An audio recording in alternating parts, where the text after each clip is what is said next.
WhatsApp. Pronto. Então, boa noite a quem está a ver, para os representantes de Portugal, e boa tarde para os nossos amigos brasileiros. A pandemia do Covid, causada pelo vírus SARS, ou coronavírus, vem a produzir repercussões em escala global, trazendo consigo impactos sociais, económicos, políticos e culturais. E por isso, aproveitamos para lançar a questão: de que forma esta situação abalou os nossos sistemas? Será que estamos num caminho seguro? Vêm a debate connosco Renata Ferreira e Hermano José. Renata é brasileira, licenciada em Turismo pela Universidade Federal do Sergipe e atual mestranda do curso de Ciências da Cultura na Universidade de Trás-os-Montes e Alto Douro. Yeah. O nosso amigo Hermano é aluno de teatro na Universidade de Trás-os-Montes e Alto Douro, teatro e artes performativas, mais concretamente, e recentemente é cronista no jornal Referência. Então, tem 24 anos, não é? Diz ele, mas aparenta ter 83. Bem. Não faz idade, Rui. Não se nota que ele tem 83 anos? Sim, claro.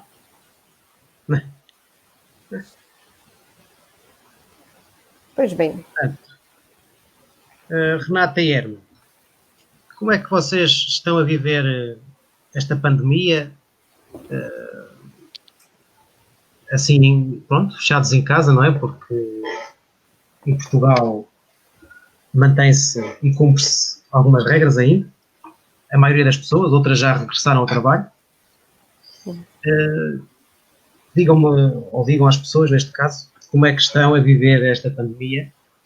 Neste caso, começamos pela Renata, porque vem do Brasil, não é? É uma experiência estar cá em Portugal. E bem, Rui, e bem. Não é? E então, começamos pela Renata, para que ela nos diga como é que é viver esta pandemia em Portugal. Pois. Imagino que esteja sendo bem diferente dos meus colegas que estão no Brasil, não é? Mas a mim não afetou tanto, não é? Porque eu estava apenas a fazer as aulas, eu não estou trabalhando, então a minha dinâmica não mudou tanto quanto de outras pessoas, como talvez do Herman, a tua, também por conta, enfim, de algumas coisas. Mas o fato de você saber que você está preso, entre aspas, né, dentro de casa, de saber que você não pode estar a sair como estávamos a sair, de termos a obrigação de ficar em casa, isso gerou um pouco de ansiedade e um pouco de dificuldade, né?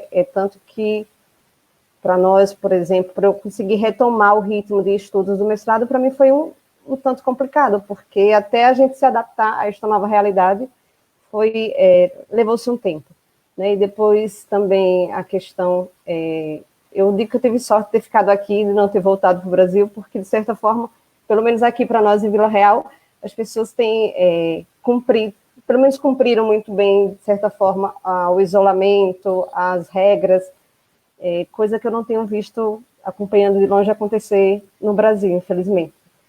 Não é? Mas as pessoas se conscientizaram, não é? As pessoas tiveram o bom senso de tomar a iniciativa também de tomar as medidas que são necessárias. Então, a mim, eu digo, acho que eu tive sorte de ter ficado aqui.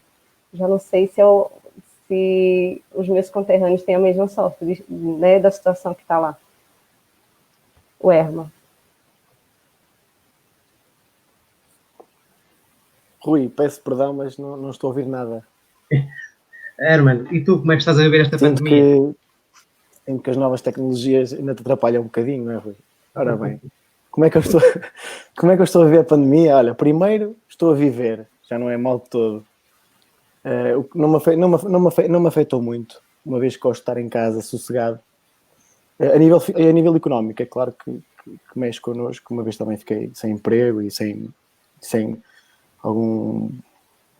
sustento económico, mas tudo passa.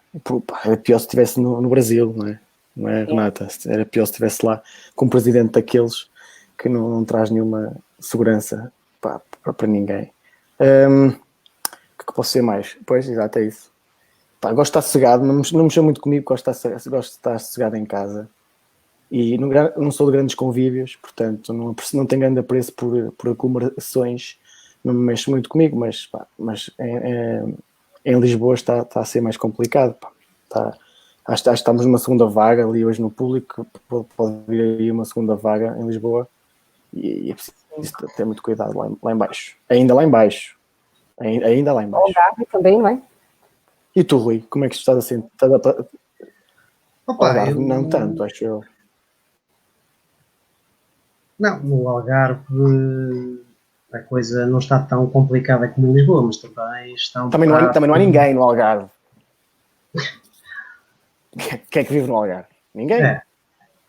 Vive, mas sabes que aquela festa que fizeram lá, pronto, foi o princípio para alastrar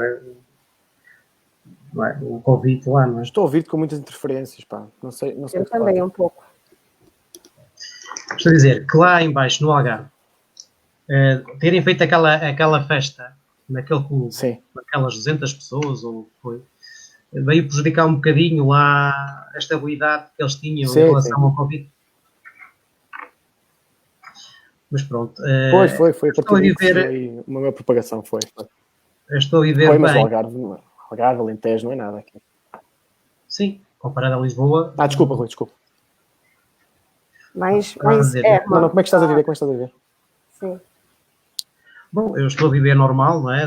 Regressei ao trabalho e estou a fazer a minha vida normal.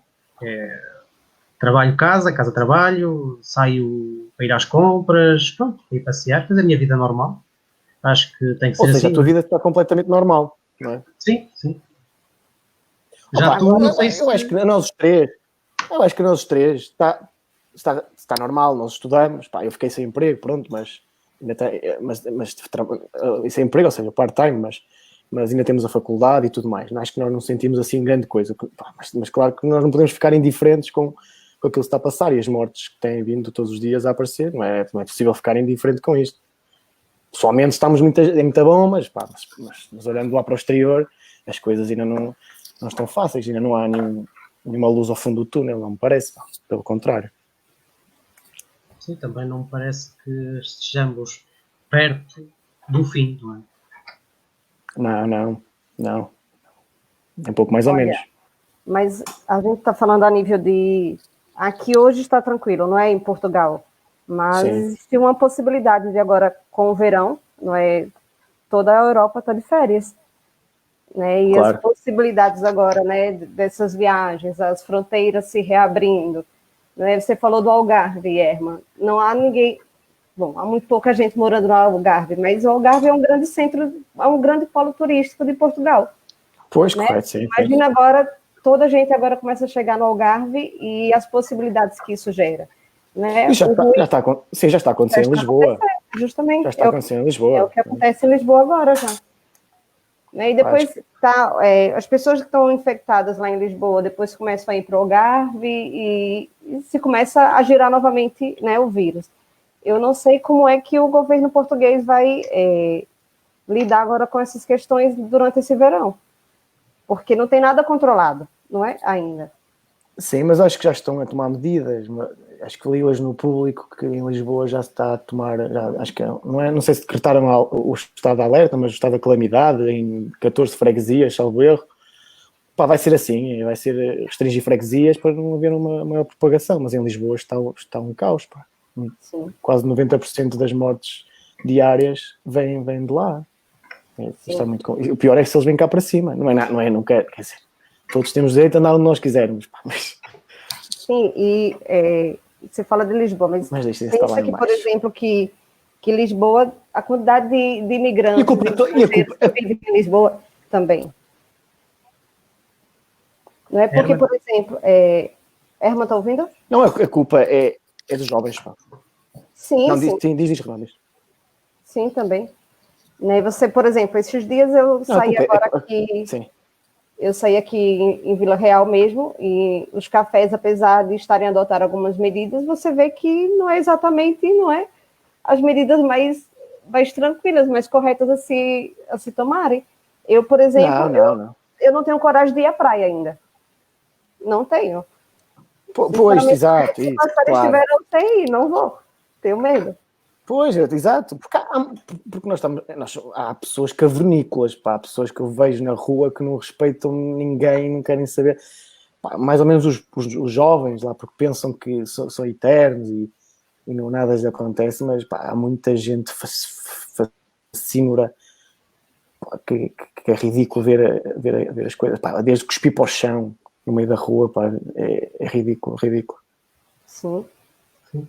Né? Rui, e tu, Rui? O que tens a dizer?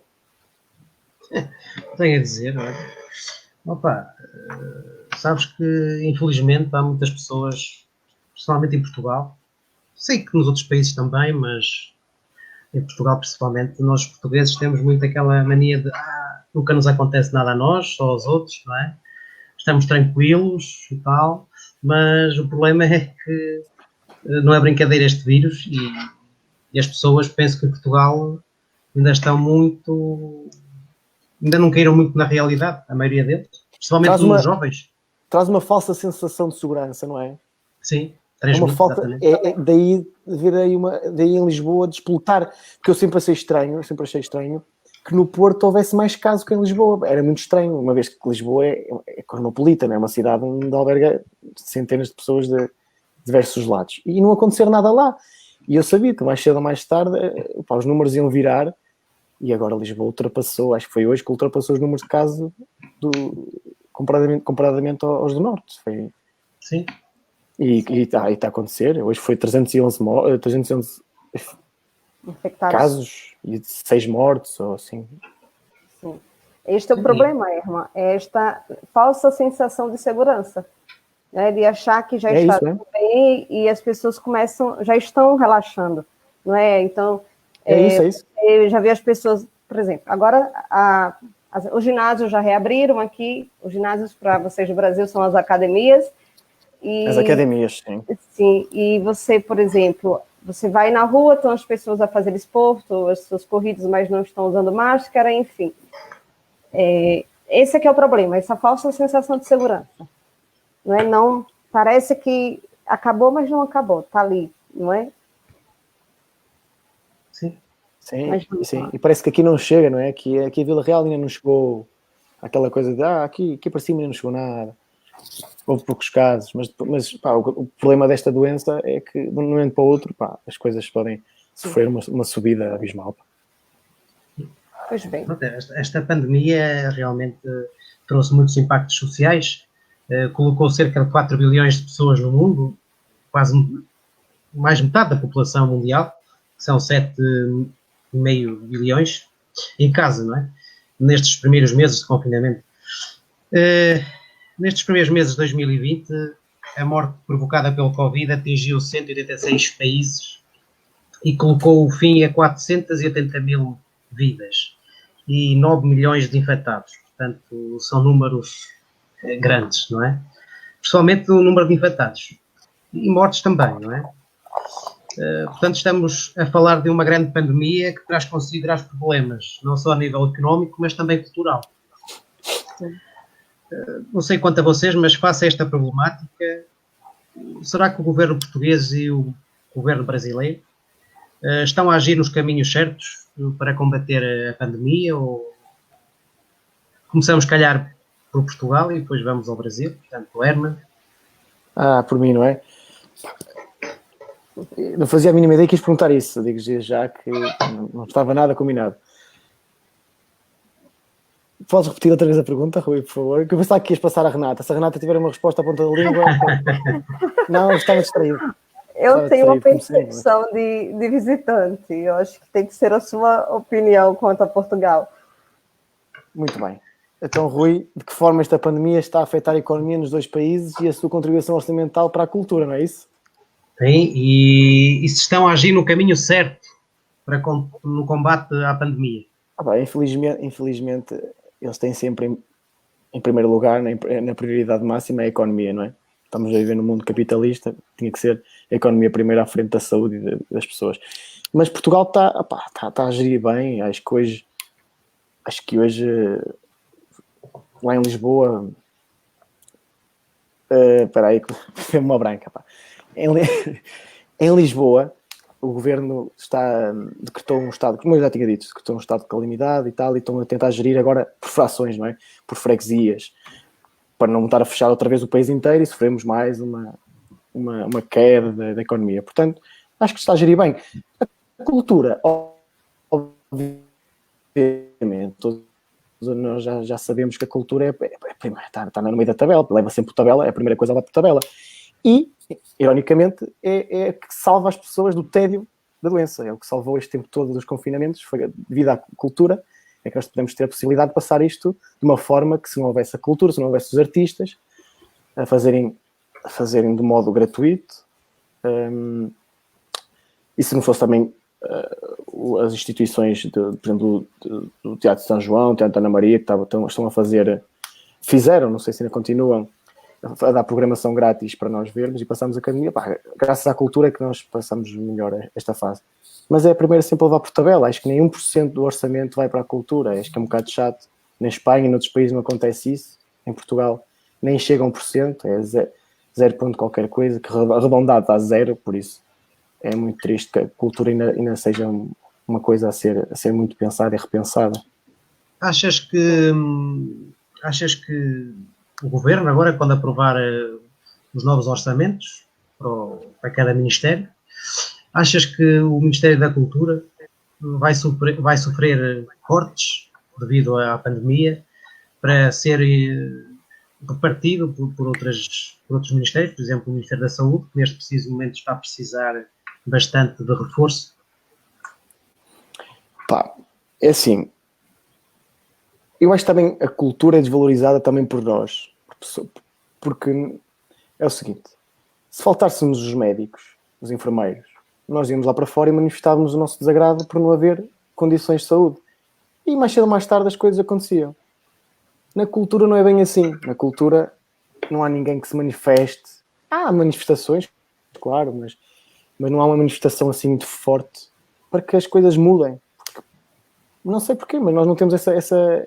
Conseguimos manifestar por muita coisa, mas a cultura é uma coisa que só se manifesta a publicações no Instagram. Nós até somos muito bons a manifestarmos por no Instagram e tal, porque também dá jeito, também não é lá para fora sujar-me todo. Não quero a vida. Então, estamos bem cá dentro, em casa, a fazer, a favor da cultura. Depois ver o nosso chazinho e vir embora e deitar na caminha. Isso não resolve nada. E fala-se muito da cultura, mas não há maneira de resolver essa situação. Continuamos, que é o de sempre. A cultura sempre foi. Em Portugal sempre muito, no mundo sempre foi. Em Portugal, em particular, é muito desvalorizado ainda. E não sei o que é que vai acontecer, o que é que o governo vai decretar, não sei. Talvez, não sei. Sofreu muito o teatro, sofreu, a indústria livreira também sofreu imenso, as editoras, tudo mais. Não sei o que é que vai acontecer, não faço a mínima ideia. Tem havido várias iniciativas para contornar esta crise na cultura, não é? Nomeadamente o SOS Arte tem feito também conferências e tem dado apoio aos artistas, nomeadamente com a criação de fundos. Sim. Pronto, já que o nosso governo anda um bocado atarefado agora com esta crise pandémica, pronto, acho que cabe às instituições, neste caso. E há uma página no Facebook chamada Arte em Casa, que também muito faz todos os dias para que o consumidor esteja feliz, não é? Herman, uma pergunta para ti, diz. Da Susana Pimenta, que é professora na Universidade de Trás-os-Montes de Alto. Está-te a perguntar qual seria a solução nesta questão da cultura. A solução? Sim. Portanto, tu falaste de manifestações... Sim, eu sou muito pouco dado a soluções, atenção, eu mando a problemática e as pessoas depois... Mas sim, diz. Pronto, estavas a falar da cultura, que nós não somos assim muito de manifestações, né, Não, e cada vez menos, até porque agora a nossa realidade parece que é as redes sociais, não é? Parece que é tudo se faz por lá. É como o racismo, não é? Manifestamos, partilhamos coisas muito bonitas do racismo, a dizer que isto é aquilo que está mal, mas depois saímos e vamos resignar-nos ao nosso privilégio branco, heterossexual e está tudo bem, mas não está, as coisas não estão bem, tem muito que mudar, pá, mas não é a regozijar-nos através das redes sociais, que é ridículo. Solução, pá, não sei, manifestações da cultura, pá, não faço a mínima ideia, mas deve haver aos montes, mas lá está, não sou dado a soluções. Gosto mais de falar do que está mal, mas depois também... Mas além, desculpa lá, eu vou me meter agora nesta fala do Erwan. Sim. Eu compartilho, quando tu disses que a cultura vai mal aqui, vai mal no Brasil, vai mal em vários outros países. Não é? A cultura não é prioridade nem aqui, nem em nenhum outro lugar. Mas eu penso que uma das formas de fazer as coisas acontecerem é a partir da organização, né? A partir da organização social desses entes que estão envolvidos dentro do setor cultural. Porque tens o Rui, que tem o projeto do Arte em Casa, um projeto isolado. Tu tens os seus projetos, que são outros projetos isolados. Fica o Rui a lutar sozinho, fica tu a também lutar sozinho, mas tem uma hora que precisa estes agentes culturais se unirem para pleitear alguma coisa. Porque, por exemplo, eu vi algumas iniciativas durante a pandemia, mas iniciativas isoladas. Eu vi alguns museus, por exemplo, páginas nas redes sociais de alguns museus, a tentarem gerar algum tipo de conteúdo cultural durante a pandemia. Vi a ação do Teatro São João do Porto, né, que passou como posso dizer, a disponibilizar, né, peças teatrais, performances teatrais gratuitas e tal. Mas o que é que o governo português fez, não é, nesse sentido durante a pandemia e antes da pandemia? A gente já sabe que antes da pandemia já não estava acontecendo muito bem, mas houve alguma mudança? Sim, exato, as coisas vêm a acontecer, as coisas acontecem silenciosamente, até que vem um vírus e mostra-nos tudo, né? Tudo o que se passa, as fragilidades todas. Exato. E deixa-me só dizer uma coisa, que há uma plataforma na internet chamada Teia 19, para fazer aqui publicidade, que é uma plataforma criada por um grupo de voluntários que visa fazer face à quebra de rendimentos de artistas devido ao cancelamento ou adiamento de atividades por causa da pandemia da Covid-19. Quem também gostar e queira ajudar, está aqui disponibilizado. Pronto. Mais, desculpa, perdi-me. Pois, mas eu ia falando que eu penso que também é preciso haver um certo tipo de organização, no sentido de fazer as coisas acontecerem de forma mais unificada, não é? Para não ficarem estas associações culturais agindo de formas muito isoladas, e essas associações culturais, até que ponto elas estão dialogando entre si, entende? Para discutir, por exemplo, questões do setor cultural em Portugal. Eu vejo isso de forma mais clara no Brasil, né, fazendo uma ponte agora com a realidade do Brasil. Né? A partir até... Sim. Quando eu falo da organização, não necessariamente uma organização física, né, a criação de uma associação, enfim. Mas a partir, por exemplo, das redes sociais, de você cobrar do governo que algumas coisas aconteçam, né? Tá hoje, por exemplo, já adiantando algumas coisas, mas hoje, por exemplo, o setor cultural brasileiro está aguardando o presidente da República, ou aquele indivíduo que eu não quero falar o nome aqui, que eu me recuso, mas está esperando ele sancionar agora uma lei de emergência cultural para o setor. Não é? Mas essa lei ela só foi votada por pressão social, porque se não pressiona, infelizmente, como a cultura não é prioridade em nenhum governo, não vai sempre ficar, como dizemos lá no Brasil, para escanteio.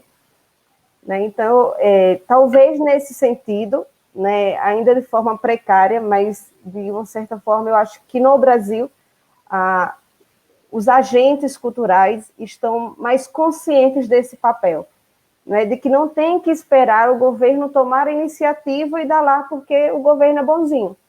Mas as coisas acontecem com luta e com pressão, né, de vocês fazerem a coisa acontecer. Bem, eu desconhecia isso, desconhecia que houvesse algum poder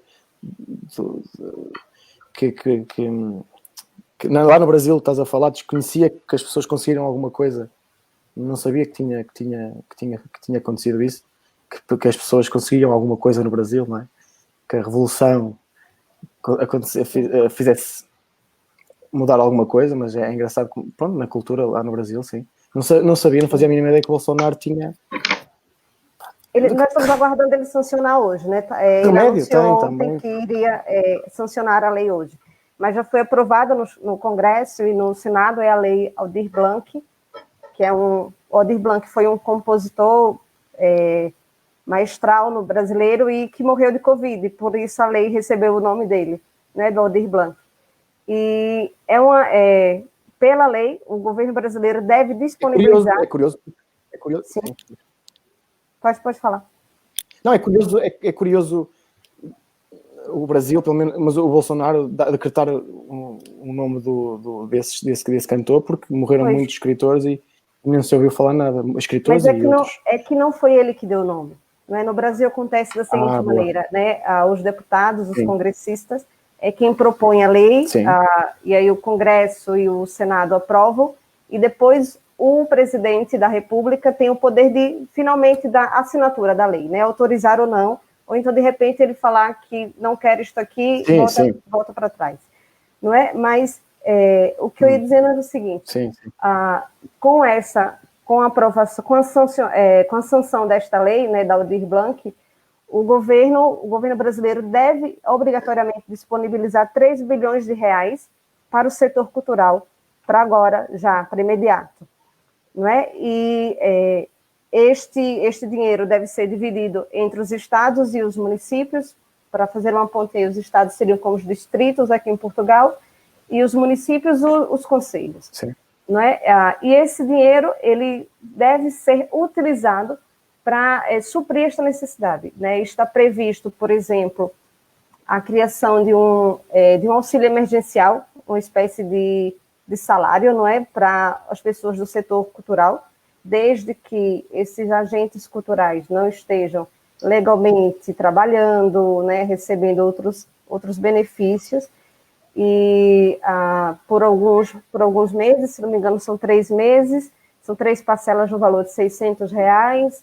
Outra parte do dinheiro deve ser utilizada para as associações, para os organismos culturais, para as associações, para os teatros, para os técnicos, uma série de contrapartida. Mas, por exemplo, no caso das associações culturais, por exemplo, imagina que tu tens uma companhia de teatro e tu vai lá e pleiteia esta verba.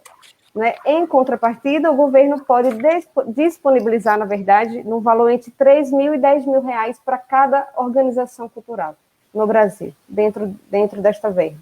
Mas, em contrapartida, depois, na pós-pandemia, esta associação cultural se vê obrigada a fazer algum tipo de prestação para a sociedade gratuita. Né? Eu posso ter a minha associação privada, o meu organismo privado, não é? Mas depois eu tenho que dar essa contrapartida, que eu acho que é importante, né, para a sociedade. Afinal de contas, eu estou utilizando um dinheiro público, não é? Então eu tenho que devolver de alguma forma. Mas, o que eu falava é que essa lei ela só foi sancionada, por exemplo, com pressão. Eu vi, por exemplo, no Twitter, que é uma rede muito utilizada no Brasil, por exemplo, de estar lá entre os assuntos mais comentados por vários dias a aprovação dessa lei. Né, de se cobrar que os congressistas, os deputados aprovem e votem a favor dessa lei. Né? E é obviamente que os setores culturais, os agentes culturais, eles conseguem dialogar com alguns deputados, né, com alguns senadores, e é com quem eles se discutem as coisas. Mas, assim, é preciso organização, é preciso pressionar. Sabe, o que nós temos hoje no Brasil... No Brasil é preciso organização. Sim, pois aqui em Portugal também é preciso organizar, porque tu vês, o que nós temos hoje, se nós temos hoje uma lei Rouanet, que é uma lei de incentivo fiscal para o setor cultural, independente da pandemia, se hoje nós temos essa lei, Aldir Blanc, né, que estamos aguardando ser sancionada, isso aconteceu com pressão social, não veio assim de mão beijada. Não foi o governo que é bonzinho e quer dar, porque, para vocês terem ideia, por exemplo, atualmente o Brasil não tem Ministério da Cultura. Nós temos uma secretaria que está ligada a um outro ministério e lá vai. Não é? E foi o caso lá da Regina Duarte, que saiu, graças a Deus. Pois, agora acho que é outro, não é? É outro ator. Entrou um outro ator, né, que também não vai fazer nada. Eu vi. Mas vê, por exemplo, a Regina Duarte. Por que a Regina Duarte saiu? Saiu por pressão social. Não foi porque ela queria sair. Né? Então, é muito comum, por exemplo, os atores, né, tomarem a iniciativa de usar as suas redes sociais para cobrar do governo, né, de exigir que seja feita alguma coisa. Tudo isso é pressão social. É organização. Mas primeiro você precisa entender que você tem este papel, de que não tem que ficar esperando do governo. Você tem que ter essa consciência. Né? Aí está, sim. Aí está o que Portugal deveria fazer, exercer uma pressão social, não é? Perante os direitos culturais, uma vez que Portugal, em relação a outros países, desvaloriza um bocadinho a cultura em todos os aspectos, aliás. Seja em financiamentos, seja em tudo, basicamente. Sabes porquê, Rui? Porque a cultura não tem efeitos imediatos na pessoa. Não é como a saúde. Uma pessoa está doente, vai lá, cura-se e vai embora. A cultura não tem efeitos imediatos. Um livro não tem um efeito imediato. Uma pessoa não lê um livro e fica, ok, e vai-se embora a sua vida, estou bem. Não é assim. Cultura, vai ver um filme ou outra coisa qualquer. Não tem efeitos imediatos. Portanto, as pessoas também não se preocupam tanto com isso, percebes? Acho eu. Porque o que eu noto de diferença daqui do Brasil é que é mais os jovens. Diz-me se estou errado, se eu disser alguma coisa de errado. Que é, acho que os jovens no Brasil são mais, vou dizer, ativistas, mesmo da classe mais baixa, eles pelo menos é o que eu vejo, estão mais a par da política, sabem discutir política, sabem discutir os problemas do país, sabem o que é que está mal, o que é que não está, revoltam-se, diz-me se é mentira. E eu, contrariamente aqui em Portugal, os jovens não estão por aí virados para essas coisas. Mas será que isto é devido ao fato...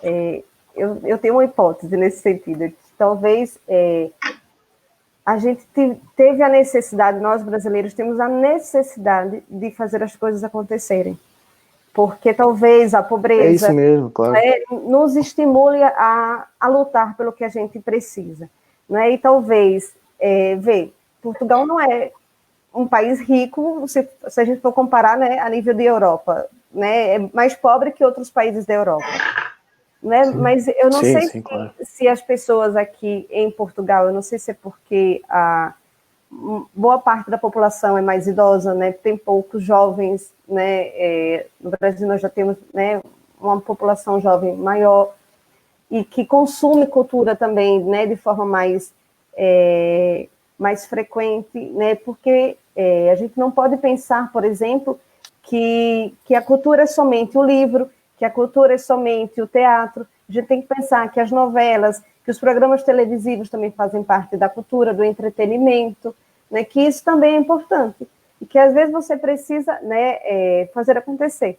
E quando eu penso, por exemplo, agora, durante a pandemia, se não fosse o setor cultural, cuidando da saúde mental de quem estava são, sem o Covid, como é que essas pessoas, né, se mantêm tanto tempo em isolamento? Né? Você se imagina passar 3 meses em isolamento sem ouvir música, sem assistir um programa, uma peça teatral lá no Teatro São João e uma série de coisas. No Brasil, por exemplo, virou moda as lives, não é? As lives dos artistas. Né? Pois, eu tenho acompanhado alguns, sim. Todo artista brasileiro está fazendo live. Todos, dos menores aos maiores. É uma forma de entretenimento, de manter as pessoas também, não é? A consumir a arte daquelas pessoas, mas é dessa maneira. Talvez, como eu estava falando, voltando ao que eu dizia, talvez a pobreza no Brasil tenha forçado essa consciência de que se fizessem algo por nós.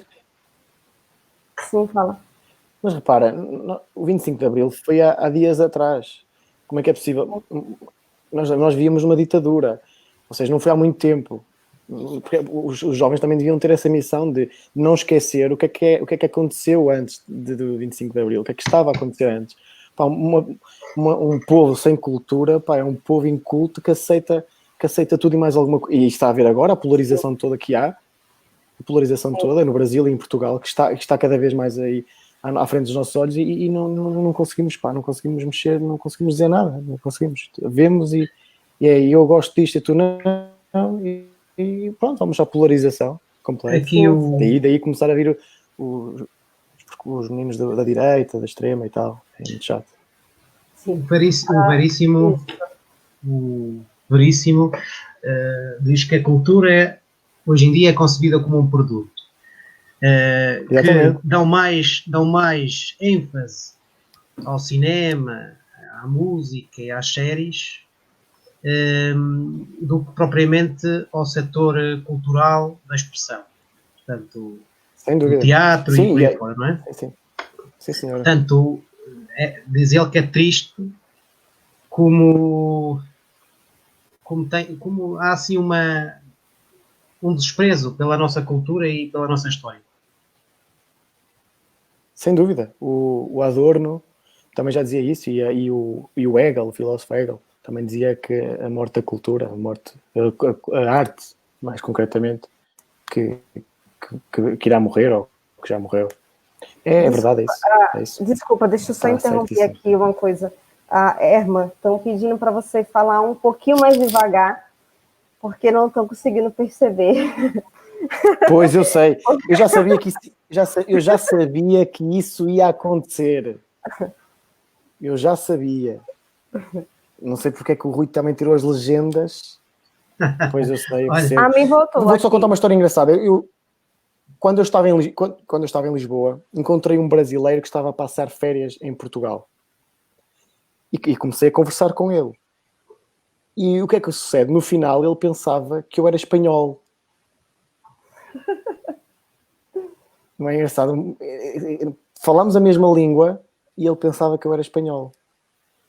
É muito interessante ver como é que as pessoas nos veem, nós, e sentem e ouvem. É muito giro. Susana Pimenta diz o seguinte: como é que os artistas sobrevivem com a arte gratuita? Não sobrevivem, claro, não sobrevivem. É graças... somos nós, os consumidores nem arte, é um bocado chato dizer isso, mas nós, os espectadores, ou sei lá, apreciadores de arte, de cultura, é que temos também que responder a isso, mas isso também como é que é? O governo tem que funcionar com isto, não é? Nós temos que ter dinheiro para podermos pagar a quem produz a cultura, porque também não gosto nada de ver espetáculos gratuitos, até às vezes são gratuitos porque há um diálogo da Câmara com os espectadores e há troca. Não passa pelo espectador, mas quando é gratuito por si, me incomoda muito ver artistas de rua, pá, é uma coisa que me incomoda muito, e serem menosprezados. Isso é revolta imenso, serem menosprezados, passarem à frente deles. Pá, nem um sorriso, às vezes um sorriso, mas nem isso. Achas que o que a Renata há um bocado disse em relação ao Brasil, daquele apoio que o governo está a disponibilizar, em que dão 3, 10 mil reais e depois no final as companhias ou os artistas têm que produzir arte gratuita, achas que se fosse implementada, por exemplo, em Portugal, neste tempo de pandemia, poderíamos responder à questão da Susana? Eu tive uma conversa, já não me lembro com quem, por causa disso, as companhias de teatro, mais concretamente, não estavam a ser apoiadas, não tinham um apoio. E o que é que sucede? Nós, seres humanos, somos matreiros, não é? Há uns que levam a sério, pegam no dinheiro que lhes é dado e fazem coisas. Há outras que não. Há outras que pegam no dinheiro e compram coisas para eles, não é? E o que é que sucede? nunca há sempre alguém que vai falhar, há sempre alguém que pega no dinheiro e faz outras coisas, e nós, Portugal, não somos assim tão diferentes, mas devia haver toda a cultura, todos os agentes culturais deviam ter essa noção social, pá, de reclamar e fazerem coisas, não sei, fazerem coisas, porque nós estamos muito desligados do mundo, meu. Estamos muito desligados da cultura. E a Susana Pimenta também disse não confundir cultura com entretenimento, e é realmente muito interessante isso, porque o Adorno fala exatamente disso, da distância que nós temos que ter da cultura e do entretenimento, porque isso é perigoso. Nós envolvemos a cultura no lado entretenimento, é muito perigoso, sim. Herman, tu falou aí uma questão sobre a questão da disponibilização deste dinheiro, sim. Que pode acontecer de algumas pessoas não utilizarem para o devido fim.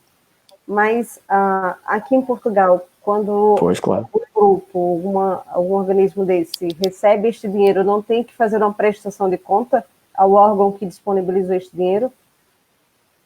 Entende? Porque eu não tenho que comprovar com o que eu gastei este dinheiro? Percebe o que eu estou querendo dizer? Porque, por exemplo... Podes repetir, Renato? Estou a ouvir com interferências. Diz. Olha, vou repetir. O que acontece, por exemplo, no Brasil, por conta da Lei Rouanet, a Lei Rouanet diz que as empresas privadas podem disponibilizar dinheiro, né, para patrocinar, né, artistas brasileiros. Em contrapartida, o governo dá um desconto nos impostos, não é? Mas quando você utiliza esse dinheiro, você tem que comprovar em que você utilizou esse dinheiro. Né? Se, por exemplo... Pois, claro, está bem. Eu acho que você não tem que dar o dinheiro e não saber para onde o dinheiro foi usado. Você tem que provar em que você o dinheiro foi gasto, não?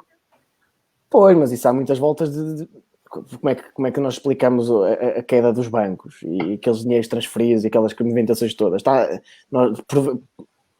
Ou seja, legalmente devia passar lá as contas e tudo direitinho. Mas obviamente que as coisas não são assim. Há sempre fugas, há sempre maneiras de contornar o problema e as coisas para... Mas aí já é uma outra história, né? E Portugal não é propriamente um país que não é... que Portugal não é um país propriamente... que esteja propriamente longe da corrupção, não é?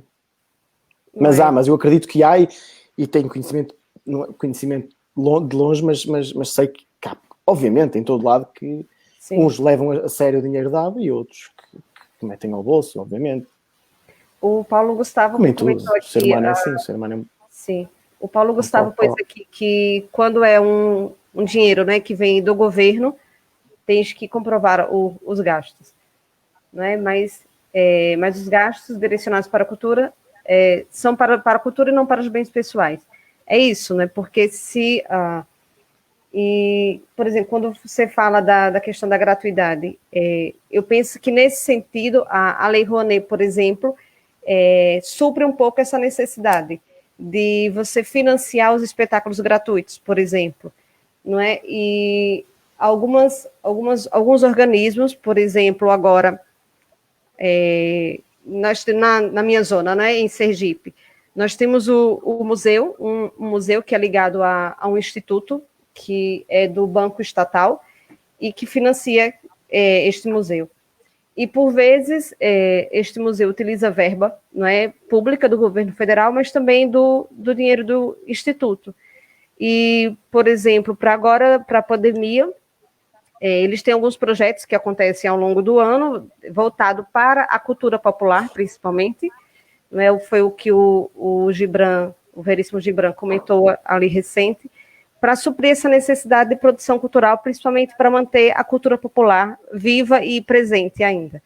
Né? Então, para agora, como agora estamos no mês junino, por exemplo, os festejos juninos, enfim, não está a acontecer, mas o museu, por exemplo, lançou um edital que artistas, né, deveriam se inscrever e apresentar um pequeno espetáculo, né, para o público online, e, em contrapartida, recebe uma uma pequena verba como gratificação, não é? Porque, enfim. Mas eu penso que se a verba ela é destinada, você tem que comprovar para onde vai os gastos. E aí cabe a gente cobrar também, mais uma vez. Né? Mas corrupção vai haver. Irmão, vai haver aqui em Portugal, né? No Brasil, eu estou achando que é herança de vocês, isso. Mas... a cultura também foi... A cultura sempre foi muito elitizada. E ainda é. Basta ver, às vezes, os preços exorbitantes, pelo menos da Casa da Música. Tenho conhecimento que não, uma pessoa de uma classe baixa, obviamente, não vai pagar... Nem pensa nisso, dadas as coisas que uma pessoa de classe baixa não tem tanta predisposição para ouvir um soneto ou para ouvir uma orquestra. Claro que não vai gastar 20 euros para ouvir uma orquestra.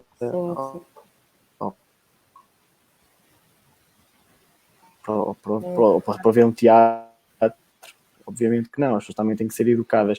Os preços também têm que haver. Aqui em Vila Real, os preços são bastante acessíveis até, mas há sítios que é impensável uma pessoa de uma classe baixa, classe média baixa, comprar um bilhete daqueles. É impensável também. É impensável, não é pensável, sabe? A cultura sempre foi muito elitizada. Há sempre uma pequena escola que domina aquilo tudo e nós não temos possibilidade disso. Sim, diz, desculpa, não é?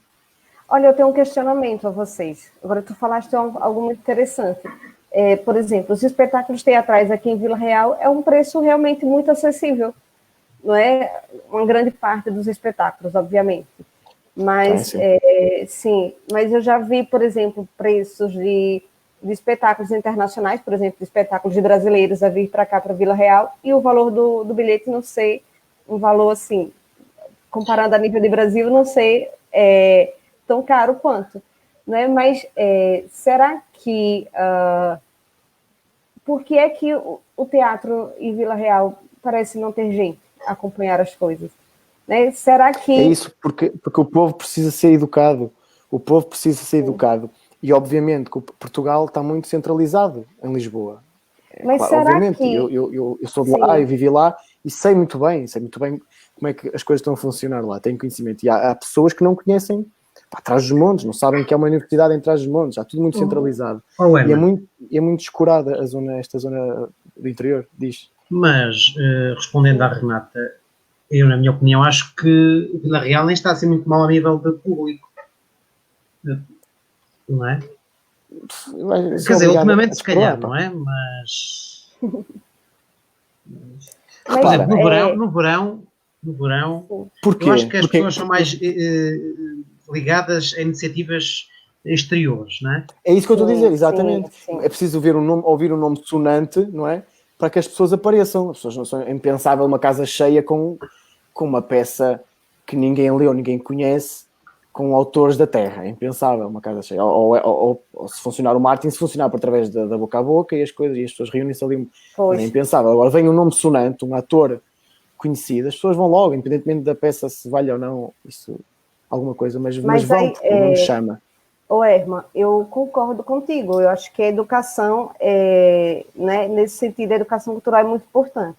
Mas também eu penso que estas apresentações precisam também serem divulgadas de uma certa forma, mas para um público maior. Né? Eu penso que, às vezes, quem tem conhecimento, muitas vezes, destas... eu vou tirar para Portugal, Vila Real. Né? Vila Real tem uma população idosa extrema, não é? Como é que estes idosos tomam conhecimento destes espetáculos? Será que é porque eles não gostariam de ir ao teatro? Não é? Pois tem que haver uma... Sim. Eu penso que precisa serem revistas algumas coisas, a depender do seu público, não é? Da sua demanda, onde as coisas acontecem. Porque eu uso as redes sociais, tu usas, o Rui usa... Né? Às vezes a gente toma conhecimento. Acontece, por exemplo, às vezes eu só ficar sabendo... Uso muito pouco. Para efeitos de saúde. Sim. Mas onde às vezes acontece. Eu penso que, óbvio, que a divulgação nas redes sociais, hoje, ela é muito importante. Mas não pode se limitar somente às redes sociais. Precisa se pensar em outras Pois é isso, alternativas. exatamente é isso. Está tudo muito nas redes sociais e não Temos está aqui, cá temos fora. aqui dois comentários interessantes. Um é da Priscila, que nos diz assim: Ele falou certinho. Vila Real pode não estar mal a nível de público local, mas talvez porque é que não se pensa em fazer uma promoção cultural de Vila Real, ou do distrito, neste caso, fora. Não é? Imagina que quando vem cá atores de renome, suponhamos, não é? Fazer uma divulgação maior, não só restringida aqui ao Conselho, mas sim a todo o distrito, por exemplo.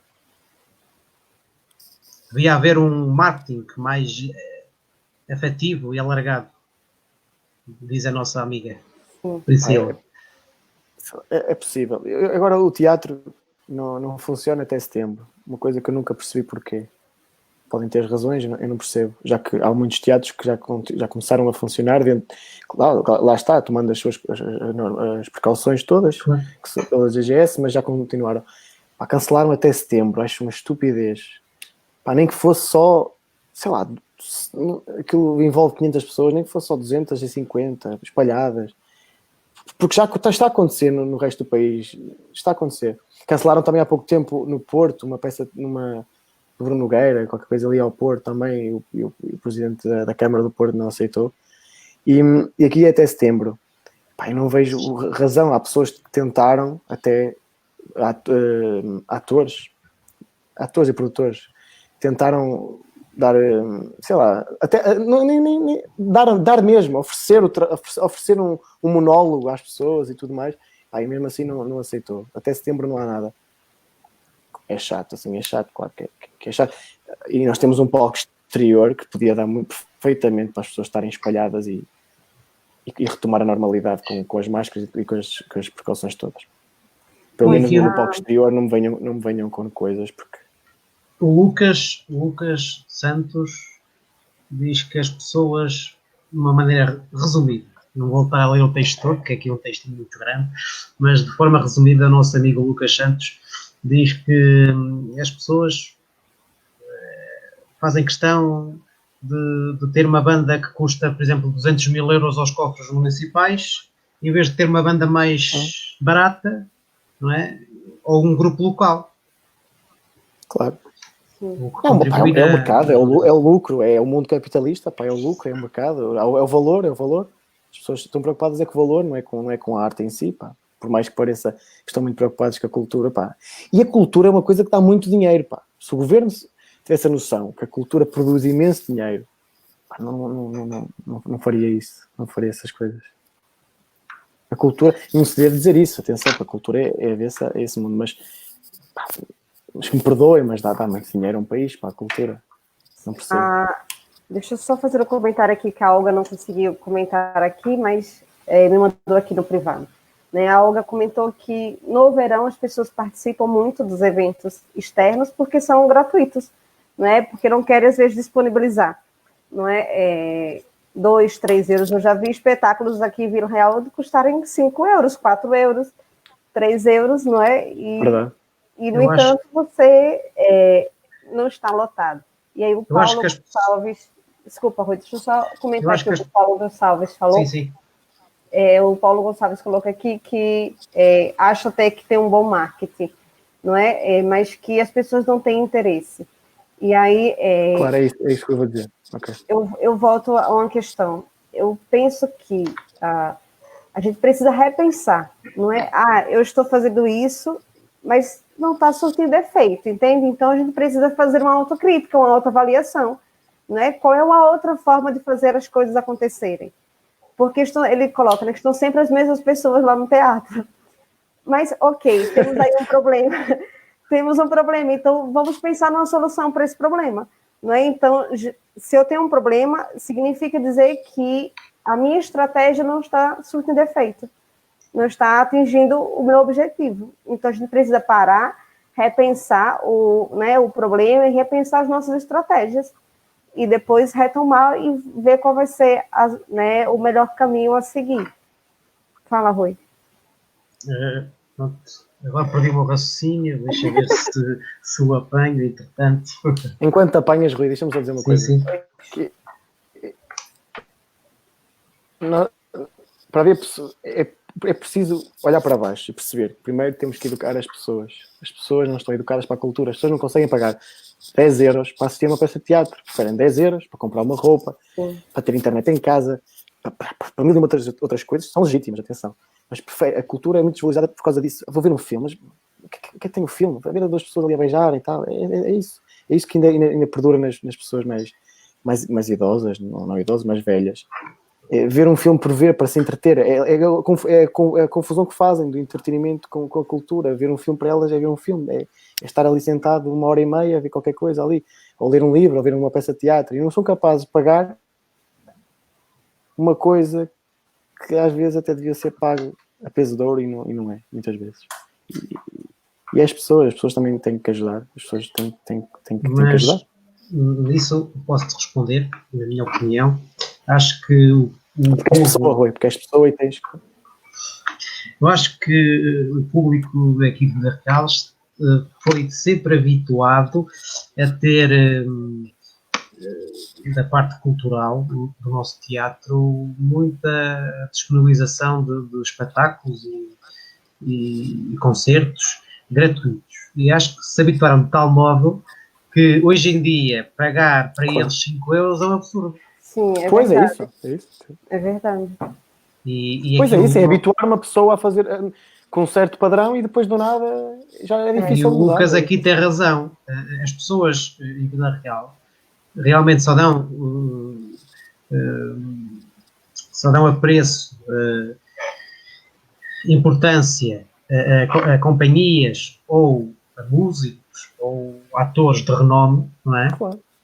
E deixam muito de parte os atores, ou os amadores, ou os semiprofissionais, não é? Claro. E o que o Lucas nos está a dizer aqui é que para ele a cultura verdadeira morre por conta da falta de cultura da maioria da sociedade atual. Eu acho que sim, acho que tem a ver com isso. Nós estamos muito ligados a... E tu sabes muito bem disso, o nosso teatro, quando vem cá um ator que fez não sei quantas novelas, que fez não sei quantas séries, e vem fazer uma peça de teatro, quantas... Nem, casa cheia, claro. Não é? Tens casa cheia. Enquanto se vier cá um ator que só é conhecido por fazer teatro, nunca apareceu na televisão. Mas é justamente a esses que as pessoas devem aderir e ajudar, porque são esses, é por esses que a cultura ainda está aí. Porque uma pessoa com renome, obviamente que se não faz teatro, faz novelas e ganha mais dinheiro, atenção. Independentemente do ator gostar de fazer teatro, está bem, mas se o teatro acabar, eles vão para as novelas, ganham dinheiro e bem, está tudo bem, mas aquelas pessoas que não têm a oportunidade de outra maneira de ganhar sustento financeiro, são essas que nós devemos, e às vezes, a maior parte das vezes, onde vem a boa cultura é dessa gente. Na minha opinião, acho que, principalmente neste momento agora que estamos a viver, acho que essas pessoas de renome, que têm sempre as salas cheias, acho que se deviam juntar às pessoas que não têm a casa tão cheia, não é? Amadores ou semiprofissionais, não é? De forma a contribuir para que essas companhias semiprofissionais ou amadoras, não é? Tivessem o público merecido e que as pessoas que realmente vissem, ok, afinal eles valem a pena porque são bons naquilo que fazem. Sim. Acho que devia haver um apoio, não é? Porque tu bem sabes que quem são os primeiros a queixar-se quando há cortes na cultura, nos orçamentos e essas coisas todas? São sempre os mais conhecidos. Sim. Fazem logo testamentos no Facebook, mas isso faz parte. E por aí afora, mas, não é? Claro, é a voz principal, claro. É? Muitos deles, mesmo com esta pandemia, continuam a ganhar, enquanto companhias amadoras e semiprofissionais estão paradas, não é? Claro. Até pessoas que ganhavam e estão a passar bastantes dificuldades. Mas veja também, Rui, tem uma coisa. O que o Lucas estava falando, o Lucas é de São Cristóvão. Mas, por exemplo, Bom, eu acho que a gente precisa também trazer as responsabilidades para a gente, não é? Por exemplo, quando eu citava o exemplo do Museu da Gente Sergipana, né? É importante, por exemplo, que quando o museu divulga o edital, ele faz uma limitação, só pode participar artistas locais, né? Você precisa ser daquela região e para fomentar esta, né? Óbvio que a cultura popular é muito desvalorizada, a cultura local vai ser sempre desvalorizada, porque nós temos uma tendência a achar que o do outro é melhor que o nosso, né? A gente fala no Brasil do complexo de vira-lata, né? De achar que sempre o outro é melhor do que a gente, né? O artista que vem do Porto é melhor do que o de Vila Real, né? O artista que vem de Lisboa vai ser melhor que o de Vila Real. A mesma coisa acontece no Brasil, infelizmente não é diferente, né? Mas eu penso que nós, enquanto agentes, enquanto pessoas que estão a discutir cultura e têm esta consciência, tem também esta responsabilidade de fazer o trabalho de formiguinha, não é? De conscientizar as pessoas. E, por exemplo, eu vou dar um outro exemplo em relação à cultura popular. Eu não sei se aqui em Portugal acontece dessa maneira, mas no Brasil, por exemplo, a universidade onde eu estudei, a Federal de Sergipe, é a responsável por criar 2 grandes eventos culturais no estado, que é o Festival de Cultura e Artes de São Cristóvão e o Festival de Cultura e Artes de Laranjeiras, né? O de Laranjeiras, por exemplo, já está acontecendo há mais de 40 anos. E agora foi-se inaugurar, alguns anos, né? Inauguraram um campus da universidade na cidade de Laranjeiras e o evento tomou uma outra dimensão. Então, era um evento de cultura popular, né, de apresentações de manifestações culturais, e hoje acontece, junto a este evento, simpósios científicos, oficinas, uma série de atividades. Né? O que é que eu estou querendo dizer? Que a universidade, enquanto os pesquisadores, a partir dos projetos de extensão, trouxe a responsabilidade também para si, de fazer a cultura popular também ser discutida e colocada em questão. Porque, óbvio, que o projeto começa com a universidade, mas chega um momento que a universidade sai, porque já se anda com as próprias pernas, como falamos. Para a gente trazer para a gente essas responsabilidades. Né? Então, por exemplo, estarmos aqui a discutir estas coisas é importante, porque a gente está colocando em xeque algumas questões, né? E de fazermos também repensar as nossas atitudes enquanto agentes culturais. Porque tu não se perguntas, Rui, por exemplo, o que é que tu está a fazer no mestrado de Ciência da Cultura? Não é? O que é que tu, Herman, está a fazer na licenciatura de Artes? Né? Qual é o teu objetivo? Rigorosamente... Mas qual é o teu objetivo? A partir do momento que tu se propõe a fazer aquilo, não é? A estudar aquilo, qual é o teu objetivo? Eu quero ficar rico, eu quero ficar famoso, é este o objetivo? Né? Eu penso que... mas o problema é esse mesmo. O problema é que a grande parte é para isso mesmo. Sim. A maior parte é para isso, é para ficar famoso e tal. Mas eu penso que sempre vai haver alguém que vai nadar na contramão, contra a maré, né? Desta maré que, infelizmente, não é tão boa. Mas a gente precisa trazer essas coisas, né? Eu vou citar aqui a Olga, ela está assistindo, mas eu vou citar a Olga, por exemplo. A Olga, que é do teatro também, formada em teatro pela UTAD e é nossa colega no mestrado de cultura. A Olga tem uma associação cultural, né? Mas o que é esta associação cultural? Qual é o papel desta associação cultural na aldeia, né, em que ela vive, que é na Comieira? E aí, estas associações culturais, por exemplo, a meu ver, têm um grande papel nesse sentido de modificar a forma de pensar das pessoas em relação à cultura. Né? Porque se essa associação que está lá dentro daquela comunidade não cumprir o papel dela, dificilmente você vai ver as pessoas da Comieira saírem da Comieira para ir ao teatro. Se ela não consegue consumir a cultura na própria localidade, como é que ela vai sair para ir ao teatro, por exemplo? Né? Ou para ir assistir uma outra coisa em outra cidade? Né? É repensar estes papéis, que eu acho que é uma coisa muito importante, porque eu vi, por exemplo, agora em Podense, no Carnaval, porque os caretos foram reconhecidos como Patrimônio da Humanidade, E eu ouvi as pessoas comentarem, não é? Só tem gente porque virou patrimônio da humanidade. Veja, Claro. não é? Aquela gente toda, mas porque, enfim, é uma forma, não é, de também fazer as pessoas... Mas imagine que, por exemplo, eu tomei conhecimento dos caretos a partir da divulgação de que os caretos se tornaram patrimônio da humanidade. E aí eu volto para a questão do marketing. Será que nós estamos fazendo o marketing, né, a divulgação, a propaganda, de forma eficaz, de forma eficiente? Porque não basta simplesmente meter lá nas redes sociais. Né? A gente precisa repensar qual é o papel. Tem que dizer que a Olga está a fazer... Está numa associação, não é? Na Terra dela, em Comieira, certo? Sim, sim. Pá, é preciso ter... Pá, desculpem o termo, mas é preciso tê-los no sítio, pá, porque não é fácil mexer com uma cultura de uma aldeia, nem numa cidade, uma aldeia. Não é fácil mexer os pezinhos, mexer aquela gente toda, porque aquilo já está enraizado, pá, aquilo já não é... É fascinante haver pessoas ainda... eu acho fascinante haver pessoas ainda preocupadas, pá, a tirar as pessoas da aldeia e a fazer com que elas vejam o mundo. Não é fácil. Que agora não é fácil. com a pandemia... E para mais do norte. Agora com a pandemia está um bocadinho mais difícil ela conseguir fazer isso, não é? Sim, claro, pois obviamente, dadas as circunstâncias todas que nós sabemos que as pessoas não têm possibilidade nenhuma de ver arte, mas é muito bom, muito bom. Ainda bem que há pessoas que se preocupam pelo menos com as terras delas próprias e tentam, por mais impossível que possa parecer, ainda tentam ter uma esperança ainda boa, mas é muito difícil, Ora, se me permite, passarmos à próxima questão.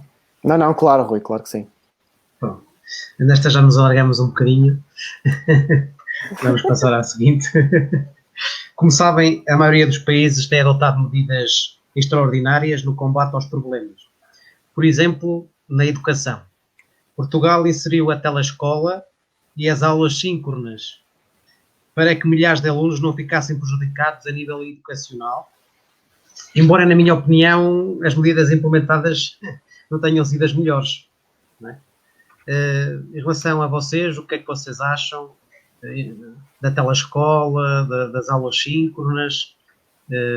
Vamos agora começar pelo Brasil. Não sei como é que aqui no Brasil está. Se o Brasil adotou estas medidas, se tem medidas diferentes para combater o insucesso escolar e o abandono escolar agora nesta fase pandémica. Não sei.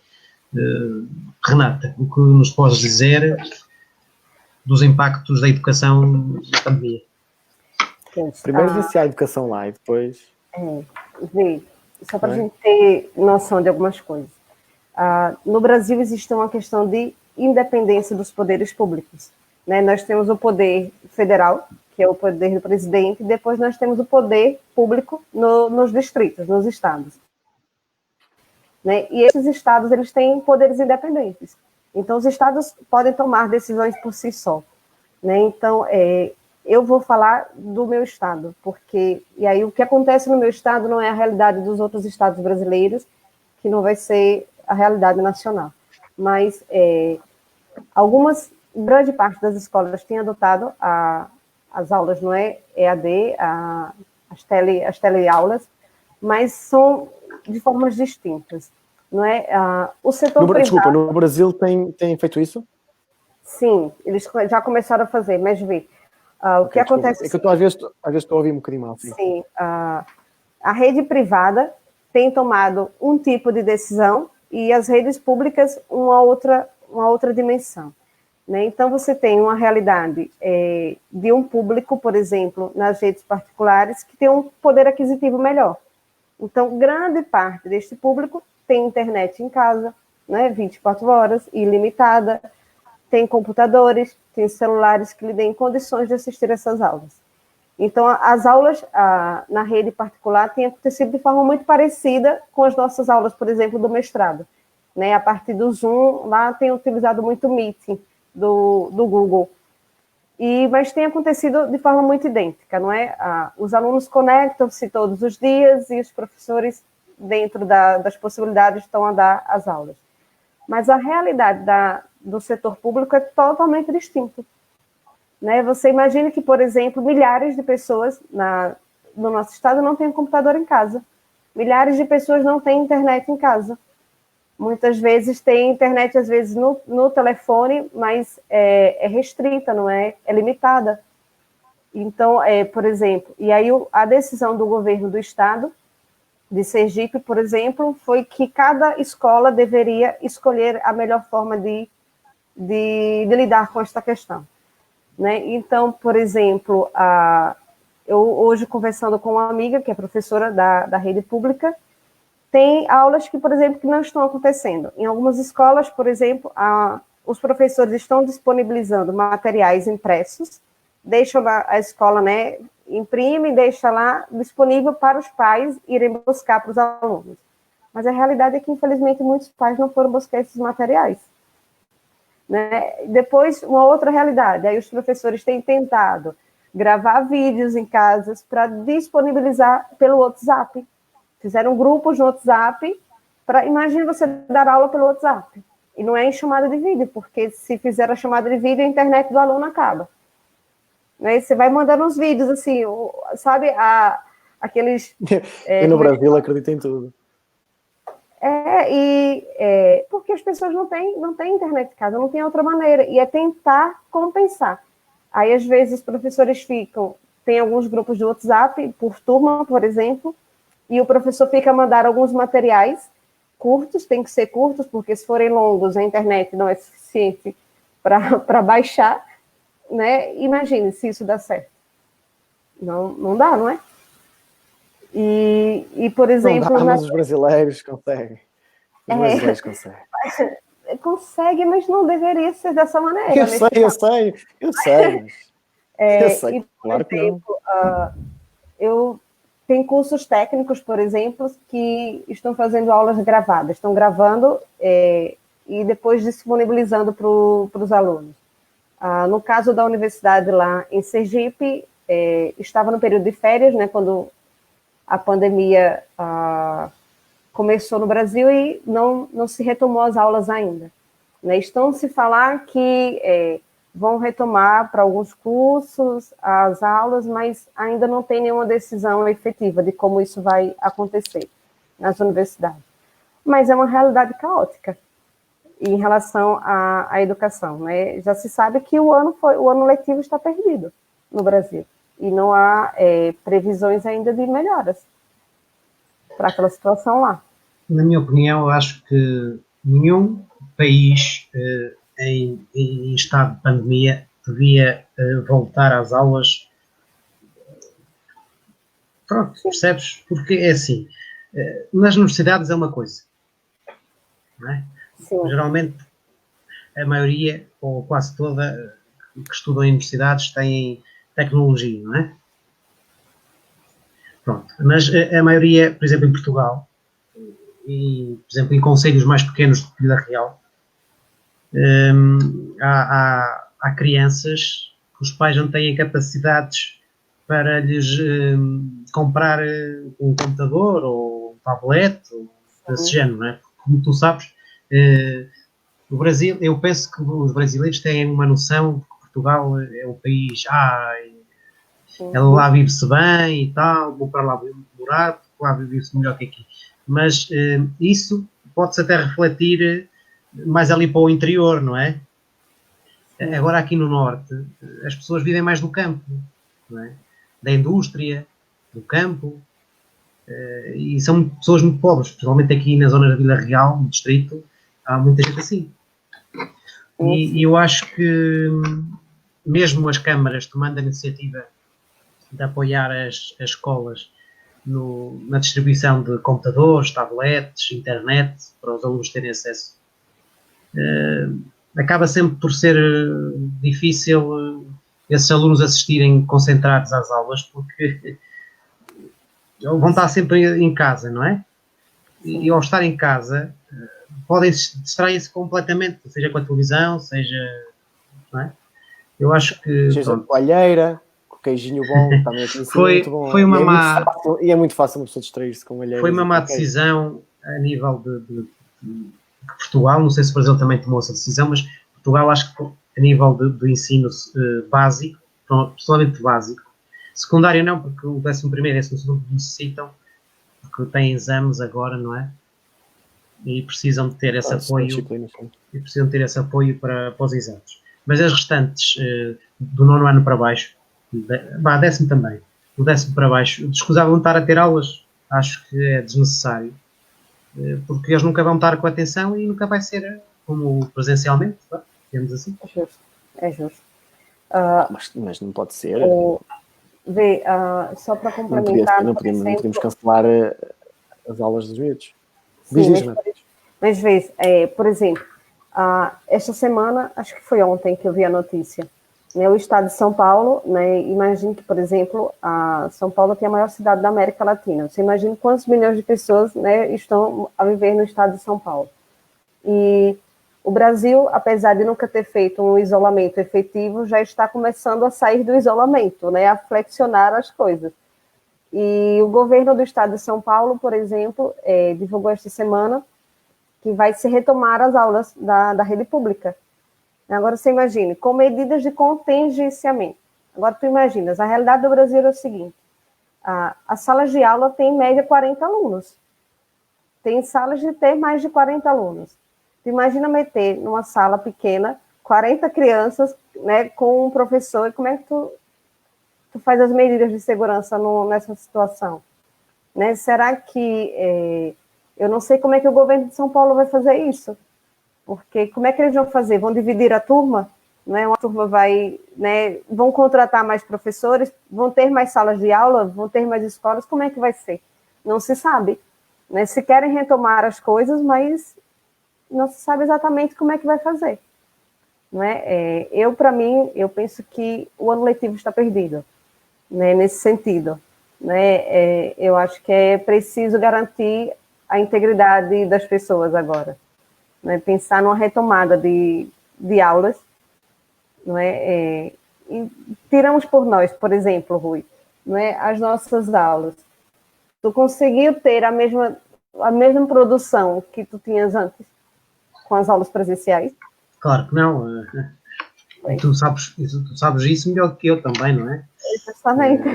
Mas, bem, somos todos adultos e não conseguimos ter. Tu imagina crianças que estão a fazer, imagina. Tua irmã, não sei se tua irmã já está em idade escolar. Ainda não. Uma delas sim, a outra não. Pois. Mas é isso. Eu não sei como é que está acontecendo aqui exatamente em Portugal. Por exemplo... É exatamente a mesma coisa, Renata. Os pobres, quem não tem possibilidades de ter um equipamento que consiga assistir às aulas... Por exemplo, agora... Vou gabar um bocadinho a minha instituição onde eu estou a trabalhar. Vais-te gabar, Rui? Desculpa, não percebi. Vou gabar a instituição onde estou a trabalhar. Nesse aspecto, por acaso, acho eu que tem sido impecável, porque a Câmara de Sabrosa este ano ficou com as escolas a seu cargo, digamos assim. Pronto, na unidade da educação. E a unidade de educação, como está a par das escolas, foi a unidade de educação da Câmara que disponibilizou os equipamentos, os routers e os computadores e tablets para as crianças do concelho terem a oportunidade de assistir às aulas. Muito bem. Disponibilizou, não é? Até às aulas acabarem, o material. As crianças, os pais, neste caso, tiveram que assinar um papel em como receberam o material naquele estado e depois, no final do ano letivo, o material é recolhido e tem que vir no estado em que vinha, não é? Pronto. Mas eu acho que foi uma boa medida e acho que se não na população toda do concelho, mas em 70% da população do concelho, acho que está a funcionar. São para aí quantos? 14? Herma. Não, devem ser por aí. Estou a brincar. Sim. Estou a brincar, mas independente do número que seja. Mais de 300 devem ser, digo eu. Muita gente devia adotá-la. Claro. Não consigo. Pronto, foi uma boa iniciativa e acho que nesse aspecto, acho que a Câmara de Sabrosa soube combater os impactos da pandemia na educação, a nível de proporcionar aos alunos o material. O que aconteceu ninguém esperava, pá. Não é? Ninguém, nem eu mais... Pá, acho que o Bill Gates esperaria alguma coisa assim do género, mas ninguém tinha essa noção que ia acontecer alguma coisa. Aconteceu, e isto foi... Pá, estamos todos a aprender. Ainda estamos todos a aprender como gerir isso, e o governo também está a aprender, mas claro, há aulas em casa, tudo bem, mas é claro que vai haver outras pessoas a sofrerem disso, pessoas que não têm nível financeiro para comprar um equipamento, pá, mas é ajudar essas pessoas a terem um equipamento para não poderem usar. Eu vou contrariamente a vocês, eu por acaso gostei de ter aulas em casa, porque gosto realmente de estar em casa, pá, e gosto de estar realmente em casa, e acho que para mim foi, mas lá está, mas eu não posso ficar indiferente ao resto, mas para mim foi bom. Sabes que, na minha opinião, estar em casa a assistir às aulas ainda me meteu mais atrapalhado na resolução dos trabalhos finais das disciplinas. Ainda hoje estou às aranhas em algumas disciplinas. Mas, olha, Herman, eu por acaso eu sinto pois, falta. Está bem, claro que é diferente. Eu sinto falta das aulas presenciais, eu sinto falta do café, de yoga, eu sinto falta de algumas coisas, mas eu, pelo menos, eu me sinto mais cansada ao assistir as aulas em casa. Eu fico mais cansada. Muito bem. E conversando, por exemplo, com algumas amigas minhas que são professoras lá no Brasil, para elas também tem sido extremamente cansativo, porque o trabalho tem sido quadruplicado, porque tens que aprender a usar as tecnologias, tens que fazer um outro tipo de planejamento que tu já tinha feito antes, que agora já não serve mais, né? E as cobranças são muito maiores. E acaba que... E não é só isso, dá a sensação que estás sempre a trabalhar, não é? Sempre a trabalhar.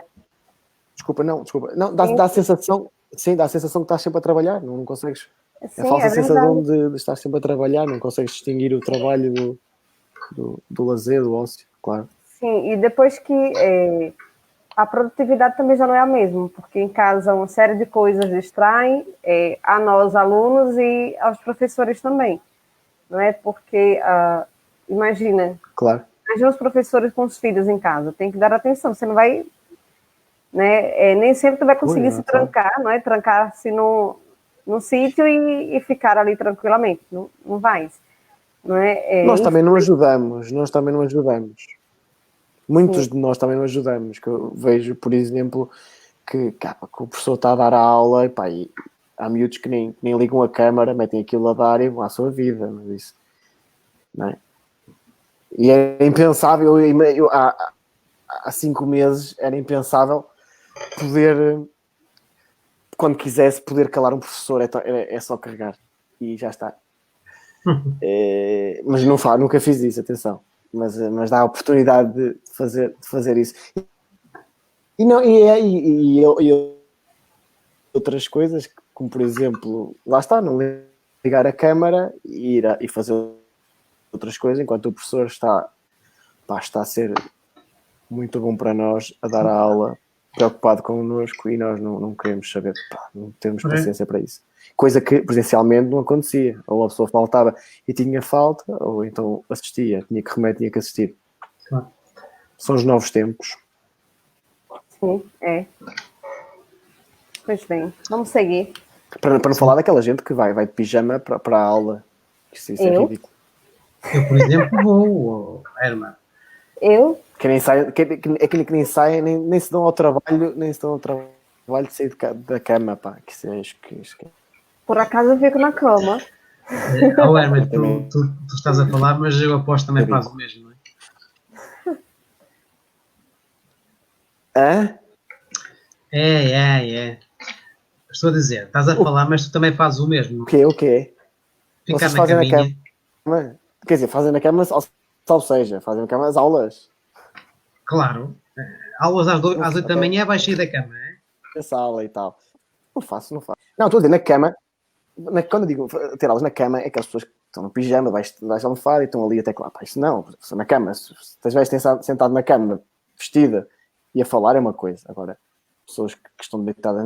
Acho que não, pelo menos é uma falta de respeito para a pessoa que está lá, que se levanta da cama e às vezes os filhos estão lá a querer brincar com eles e não podem, estão preocupados connosco, dão a aula e nós, não.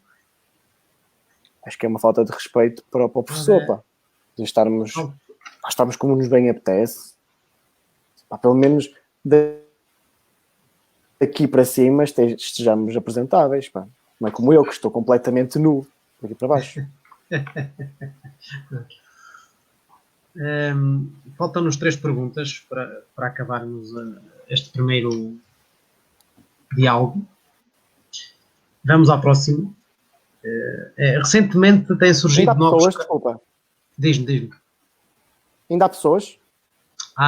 Temos neste preciso momento 11 pessoas a assistir. Rui, penso que a gente pode não nos prolongarmos muito também para não ficar muito cansativo para quem está assistindo. Sim. Vai ser rápido agora estas. Recentemente têm surgido novos casos de infração no Distrito de Lisboa devido ao ajuntamento e incumprimento das medidas estipuladas no Conselho de Ministros. As novas medidas anunciadas na segunda-feira vão ao encontro do que deveria ser feito atentadamente em todo o país, de forma a prevenir o vírus no começo.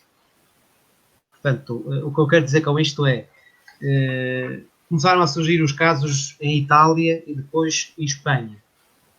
Será que Portugal, quando começaram a surgir os casos em Espanha e aquilo teve uma grande evolução, acham que Portugal não deveria ter logo tomado as medidas em vez de só tomar quando começou a ter muitos casos de infecção por Covid? Herman. Sim, passo para a Herman.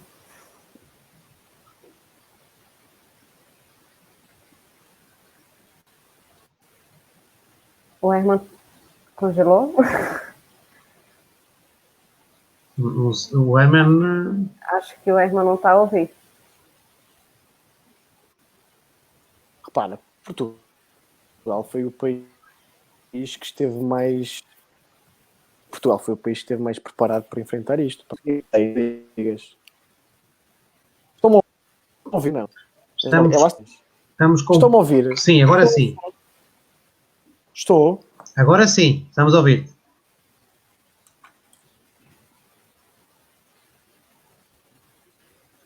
Lá está. É o poder. Pois, já foste. Portugal foi o... Portugal, estão-me a ouvir? Sim. Sim. Portugal foi o país que se conseguiu adaptar melhor a esta pandemia, certo? Sim. Estão-me a ouvir? Sim. Okay, se me ouvir, digam. Foi o país que melhor soube lidar com isto. Também nós não somos um país propriamente grande para ver muita coisa, mas essas coisas que tu disseste, só conseguimos perceber com um distanciamento que agora nos permite. A Renata foi-se embora. Foi. A Renata saiu. Ai. Foi para... A Renata saiu. A Renata saiu. Pronto, vamos continuando nós. Ela, entretanto, irá entrar, suponho eu.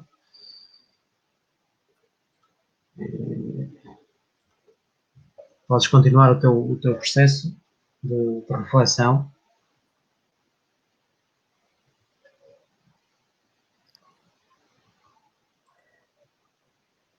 O meu raciocínio. Portugal foi o país que lidou melhor com isto. E o que é que eu ia dizer? Renata, aparece aí. Vai continuando que ela já vai entrar. Vai continuando. Já? Pronto. Já está aí. E lá está. Nós já conseguimos ver este problema, não é? De poder de Portugal podia ter sido mais rápido, podia ter feito as coisas mais rápidas, mais cedo, com o distanciamento que agora temos.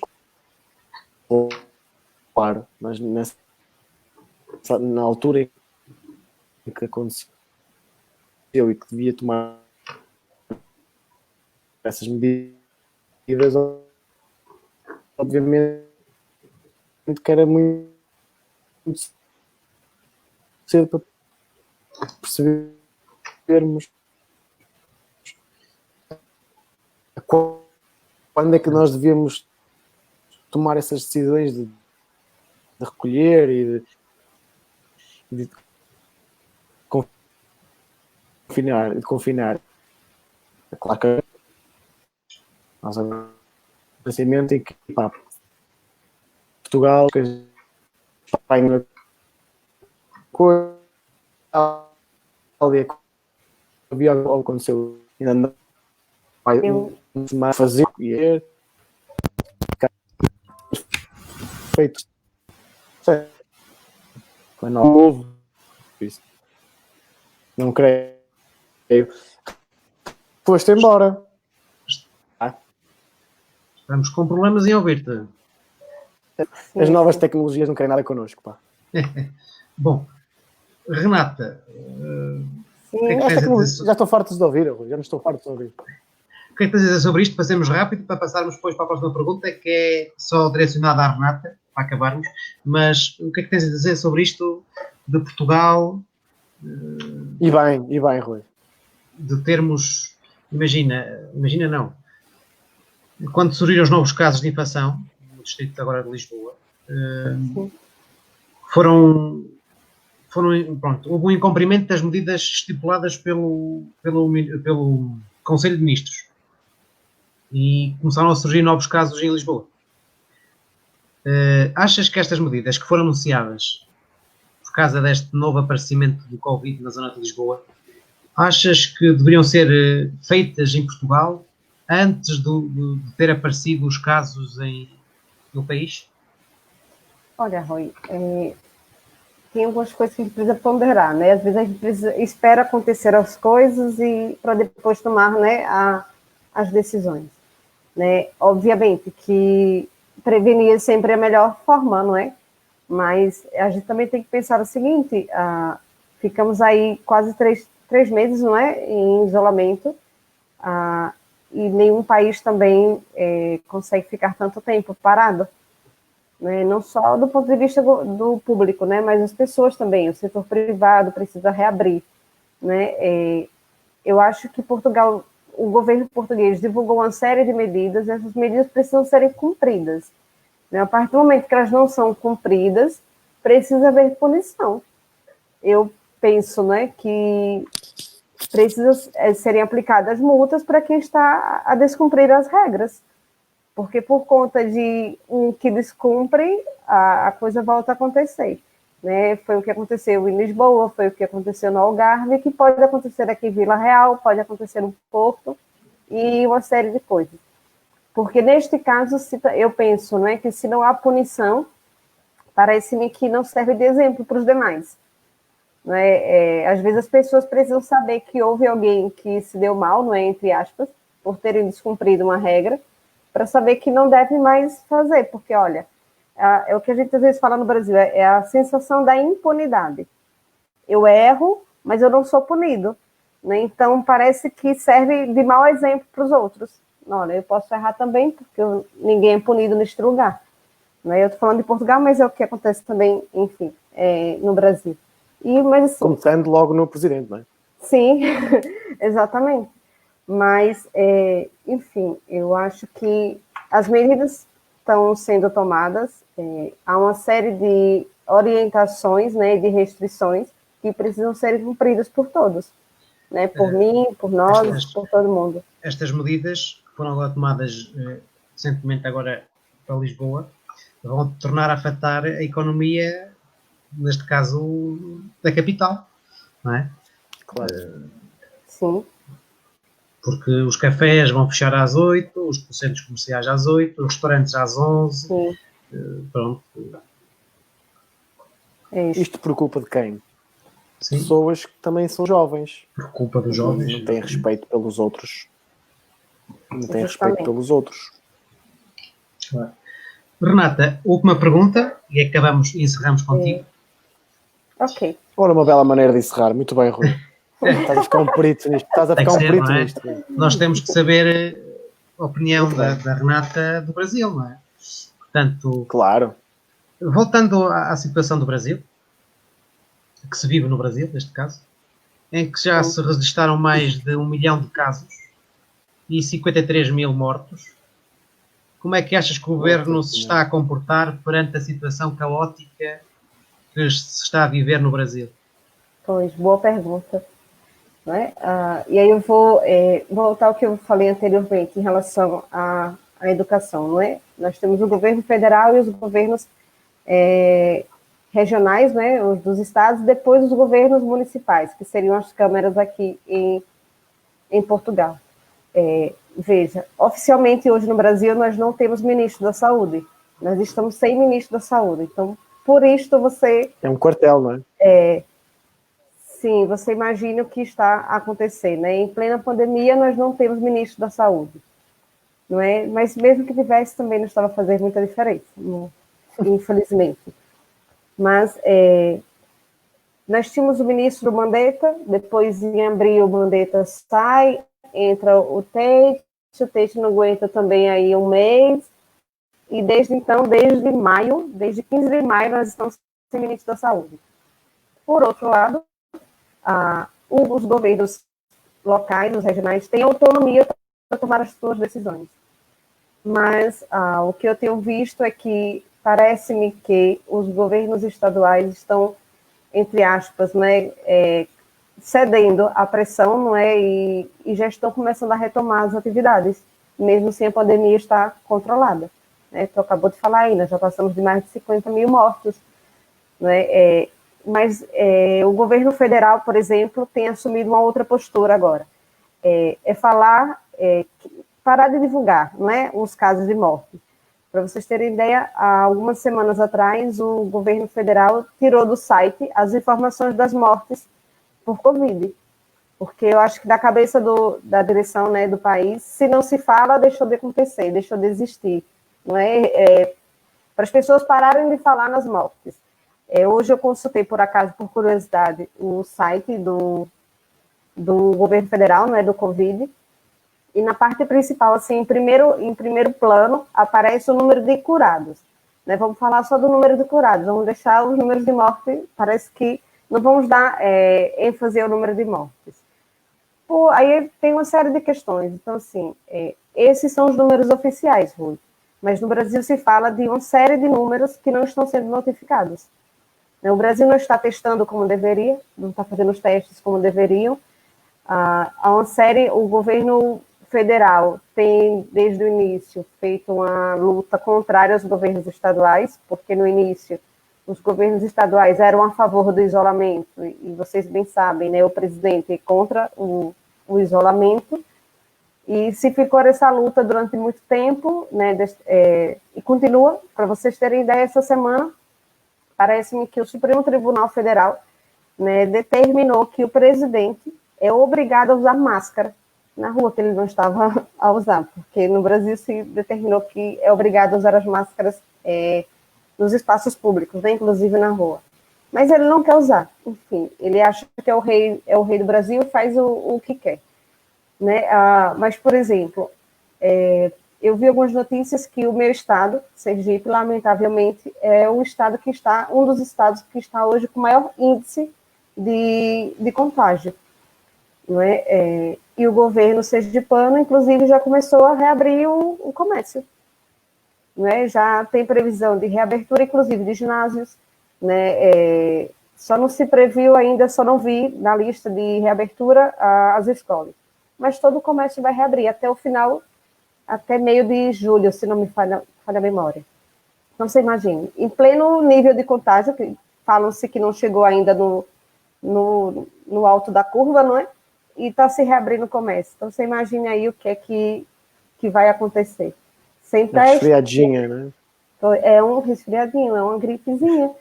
E, assim, foi até legal você ter lembrado essa história da gripezinha, Irma, porque, por exemplo, a gente precisa pensar numa coisa.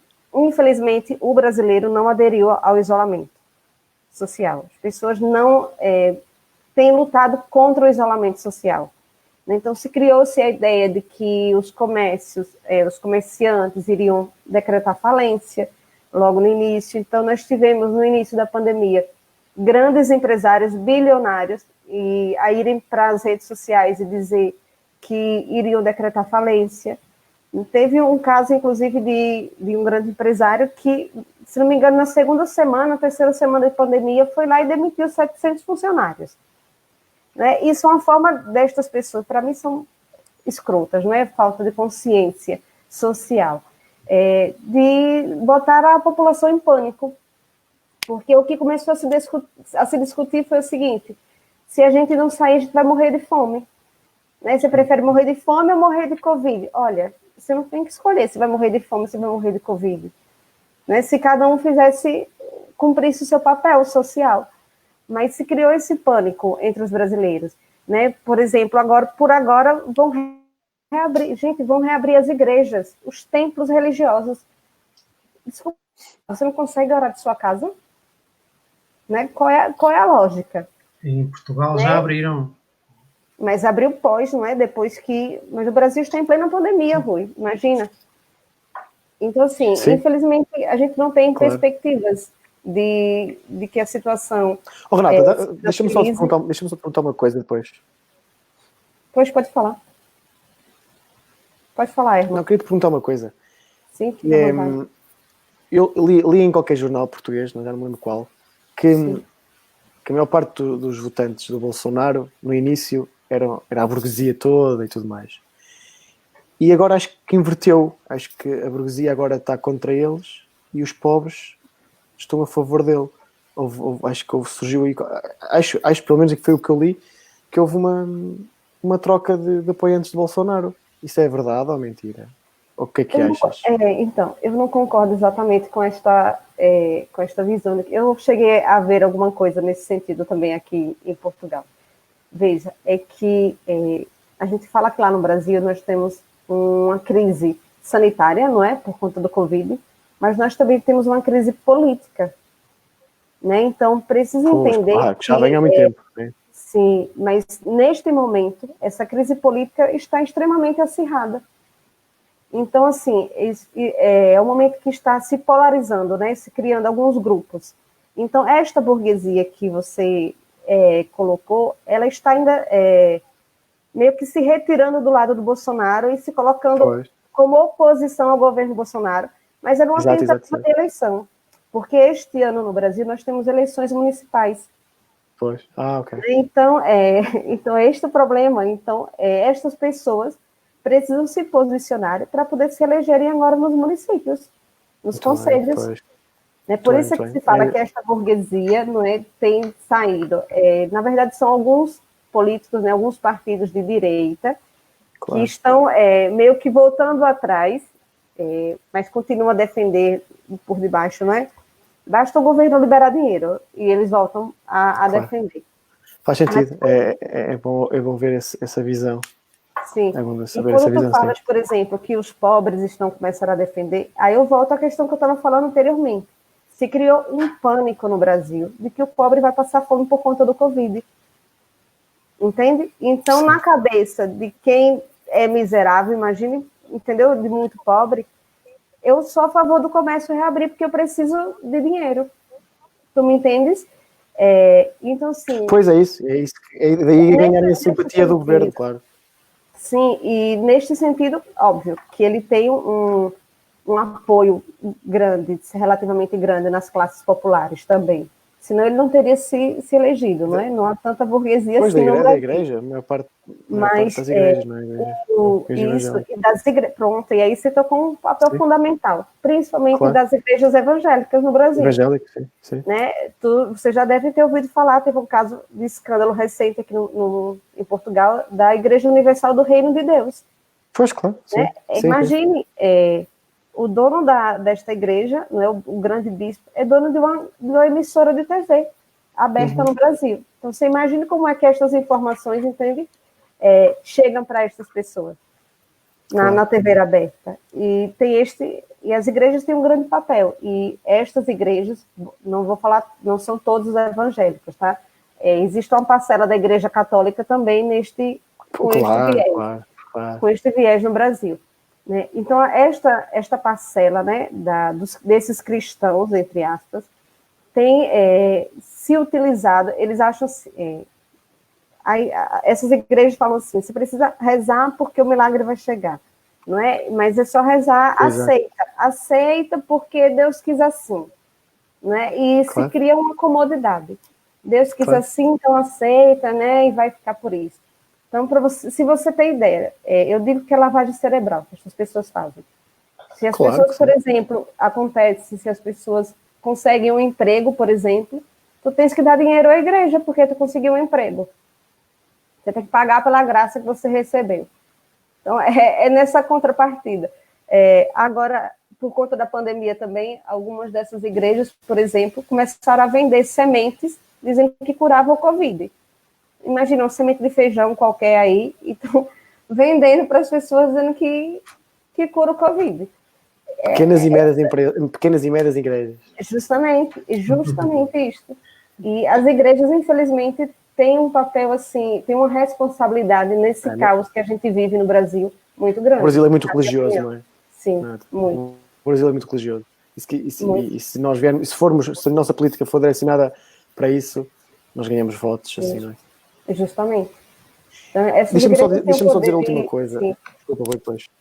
Sim, não, só estava dizendo. Não, era isso, queria saber. Eu já li. Sim. Diz. Continua, isto não é fácil. Continua. Só para concluir, é que eu estava a falar que estas igrejas, elas têm um poder, por exemplo, hoje, de eleger um presidente da República. Não é? Se o Bolsonaro chegou lá, ele deve muito a estas igrejas. Claro. Não duvide disso. Pode falar. Claro, não, pronto. Eu já li muita coisa sobre o Bolsonaro, mas queria saber a tua própria opinião de como é que ele surgiu ali, como é que as pessoas conseguiram votar naquela pessoa. Uma vez que ele não tem nenhum passado político, ou seja, passado alguma coisa tem, mas assim, uma forte componente política, não tem nada, e do nada surgiu e conseguiu chegar a Bolsonaro. Porque é que achas que falhou no Brasil?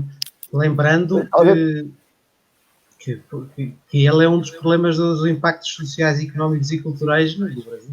Exatamente. Pois é isso. Será que foi o ódio? Será que foi uma reação ao PT, à política do PT? Foi, não foi? Foi um voto pois é isso. Aí você falou muito bem. É um voto de ódio ao PT. Né? Mas quando você fala de ódio ao PT, não é só o PT, é a tudo que o PT representa, né? Enquanto viés social. Né? Se criou uma ideia de que este partido, o PT, é o demônio da política brasileira, parece que como se fosse o único partido corrupto no Brasil, né?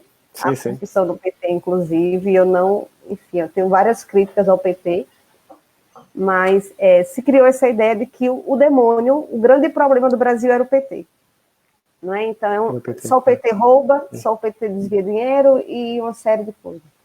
Mas é um ódio que é gerado principalmente pelas classes altas, né? E a classe média alta e os ricos brasileiros. Claro, então, obviamente. No governo do PT, claro. As classes mais baixas passaram a ter um poder de compra maior.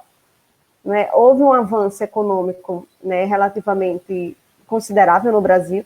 Então, se imagine, até o governo do PT só viajava de avião quem era rico no Brasil. Pós-governo PT, o pobre também começa a viajar de avião. E tu achas que... E aí é uma construção histórica. E aí é uma construção histórica também, Hermes. Precisa entender que, por exemplo, o Brasil, historicamente, ele foi erguido na ideia da Casa Grande e da Senzala, né? Dos donos de engenhos e dos escravos. Né? Então, é nesta mesma medida. Né? Os brancos, né, são os donos do dinheiro e o restante, a classe, né, são os pobres que são escravos dessas pessoas. E esse povo branco não quer conviver nos mesmos espaços que o restante dessa sociedade. Então, se começa a criar uma reviravolta também na política por conta disso. Né? E o Bolsonaro ele foi extremamente sagaz nesse sentido, de perceber que aquele ódio estava instaurado no Brasil, e se aproveitou disso. E se colocou, se apresentou como novo. Né? Apesar de já estar na política há muitos anos, há mais de 20 anos, ele já estava na política como deputado. Mas Foi ele sim, se coloca deputado, sim. E, Mas não era e ele assim se um político assim. era um nunca teve insignificante, não tem nenhum projeto aprovado. Exatamente, é isso. Claro, é isso que eu estava a dizer. Mas ele representa, Erma, o ódio que essa classe tem. Entende? Ele representa os homens que são machistas, ele representa os racistas, ele representa os homofóbicos, ele uma direita representa conservadora, claro. Conservadora. E ele representa os ricos, principalmente. Né? E a gente, ao longo desse período que ele está... Minha irmã está colocando aqui, pode ser apenas incentivo ao consumo, sim. E ele se coloca nesse sentido de que ele vai trazer, entendeu? O Brasil de volta para os ricos. Pois, o novo Messias. E o pobre vai ser dizimado. E as políticas públicas, entre aspas, dele têm mostrado isso. Então, ele acaba aí com o Ministério da Cultura, não é? Atualmente, por exemplo, nós estamos sem ministro da Educação também, não é? E a ideia dele é destruir. Tudo que ele puder destruir, ele vai destruir. Né? E aí eu tenho visto, por exemplo, muita gente criticando. Eu votei no Bolsonaro porque eu não queria votar no PT. Entende? Então, assim, o teu ódio ao PT é muito maior do que... Exatamente. Sim.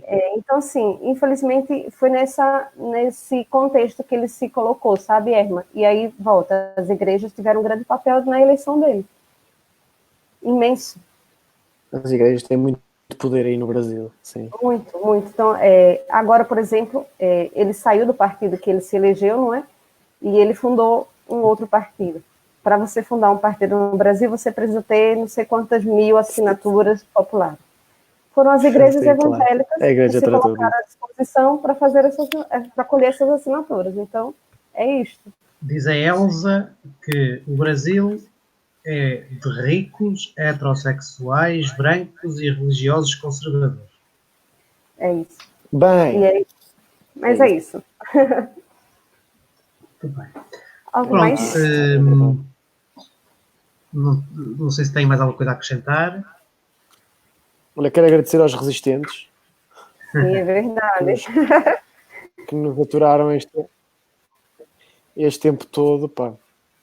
Se não há mais nada a dizer, vamos isso. Que não... Em vez das casas de segredos, veja isto.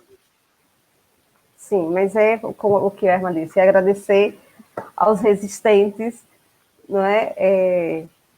A gente precisa, talvez, repensar algumas coisas, é importante a gente fazer essas discussões, mas eu quero agradecer o momento de dividir o espaço com vocês e também ao pessoal que participou, aos meus conterrâneos, os brazucas e os portugueses também, não é? Que estiveram aqui a contribuir com a gente. É verdade. Agradeço a vossa comparência neste primeiro diálogo.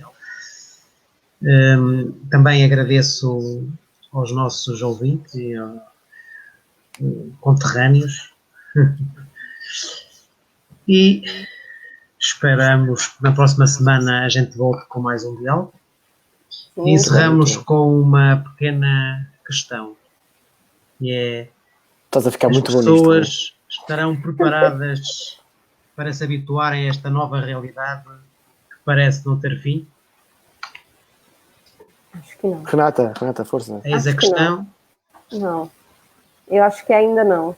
Eu acho que é o que nós já discutimos, né? As pessoas... É uma questão de não pensar só em mim, né? É o que o Herman colocou. Não é pensar só em mim, é ter responsabilidade também com o outro.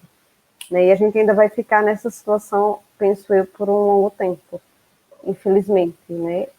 Mas acho que cada um de nós precisa ter a consciência de que precisamos nos adaptar e tentar convencer o irmão, o pai, a mãe, a ter esta consciência também e a gente fazer o nosso trabalho individual também, né? De conscientização.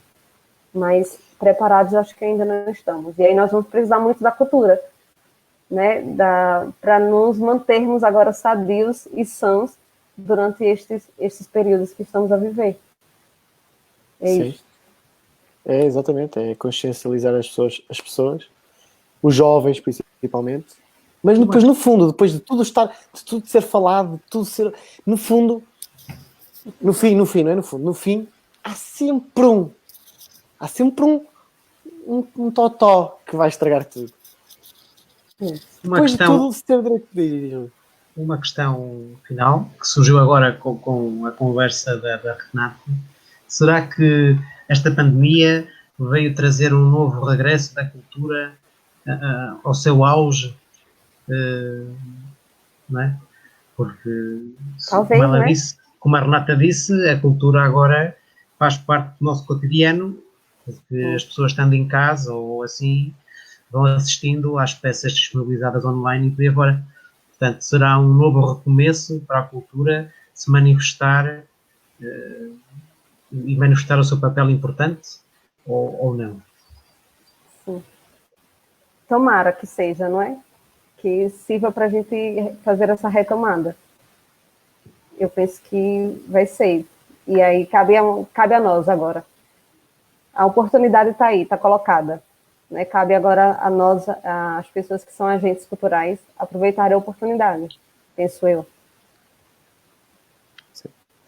Pronto. Muito obrigada. Só para finalizar, eu tenho um sim. pedido aqui, para a gente encerrar mesmo com essa imagem. Tem um pedido aqui, estão pedindo para o Herman mostrar se ele está de calças mesmo ou não, porque ele falou que fica só com a parte de cima, né? Estão pedindo aqui para você levantar para ver se estão mesmo. Não posso. Mas é isso. Estou a brincar. Estou de calções. Pronto, Olga, já pode ver. Estou de calções.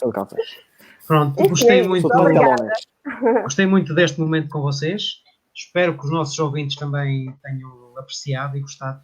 E voltamos para a semana com mais um diálogo. Esperem e estejam atentos à nossa página Arte em Casa. Muito obrigado e até para a semana. Pareces um Marcos Mendes, pá. Fogo. Muito bem. Espetáculo, não é? Muito bem. Até para a semana. Pronto, até para a semana. Obrigada. Até a próxima. Tchau. Tchau.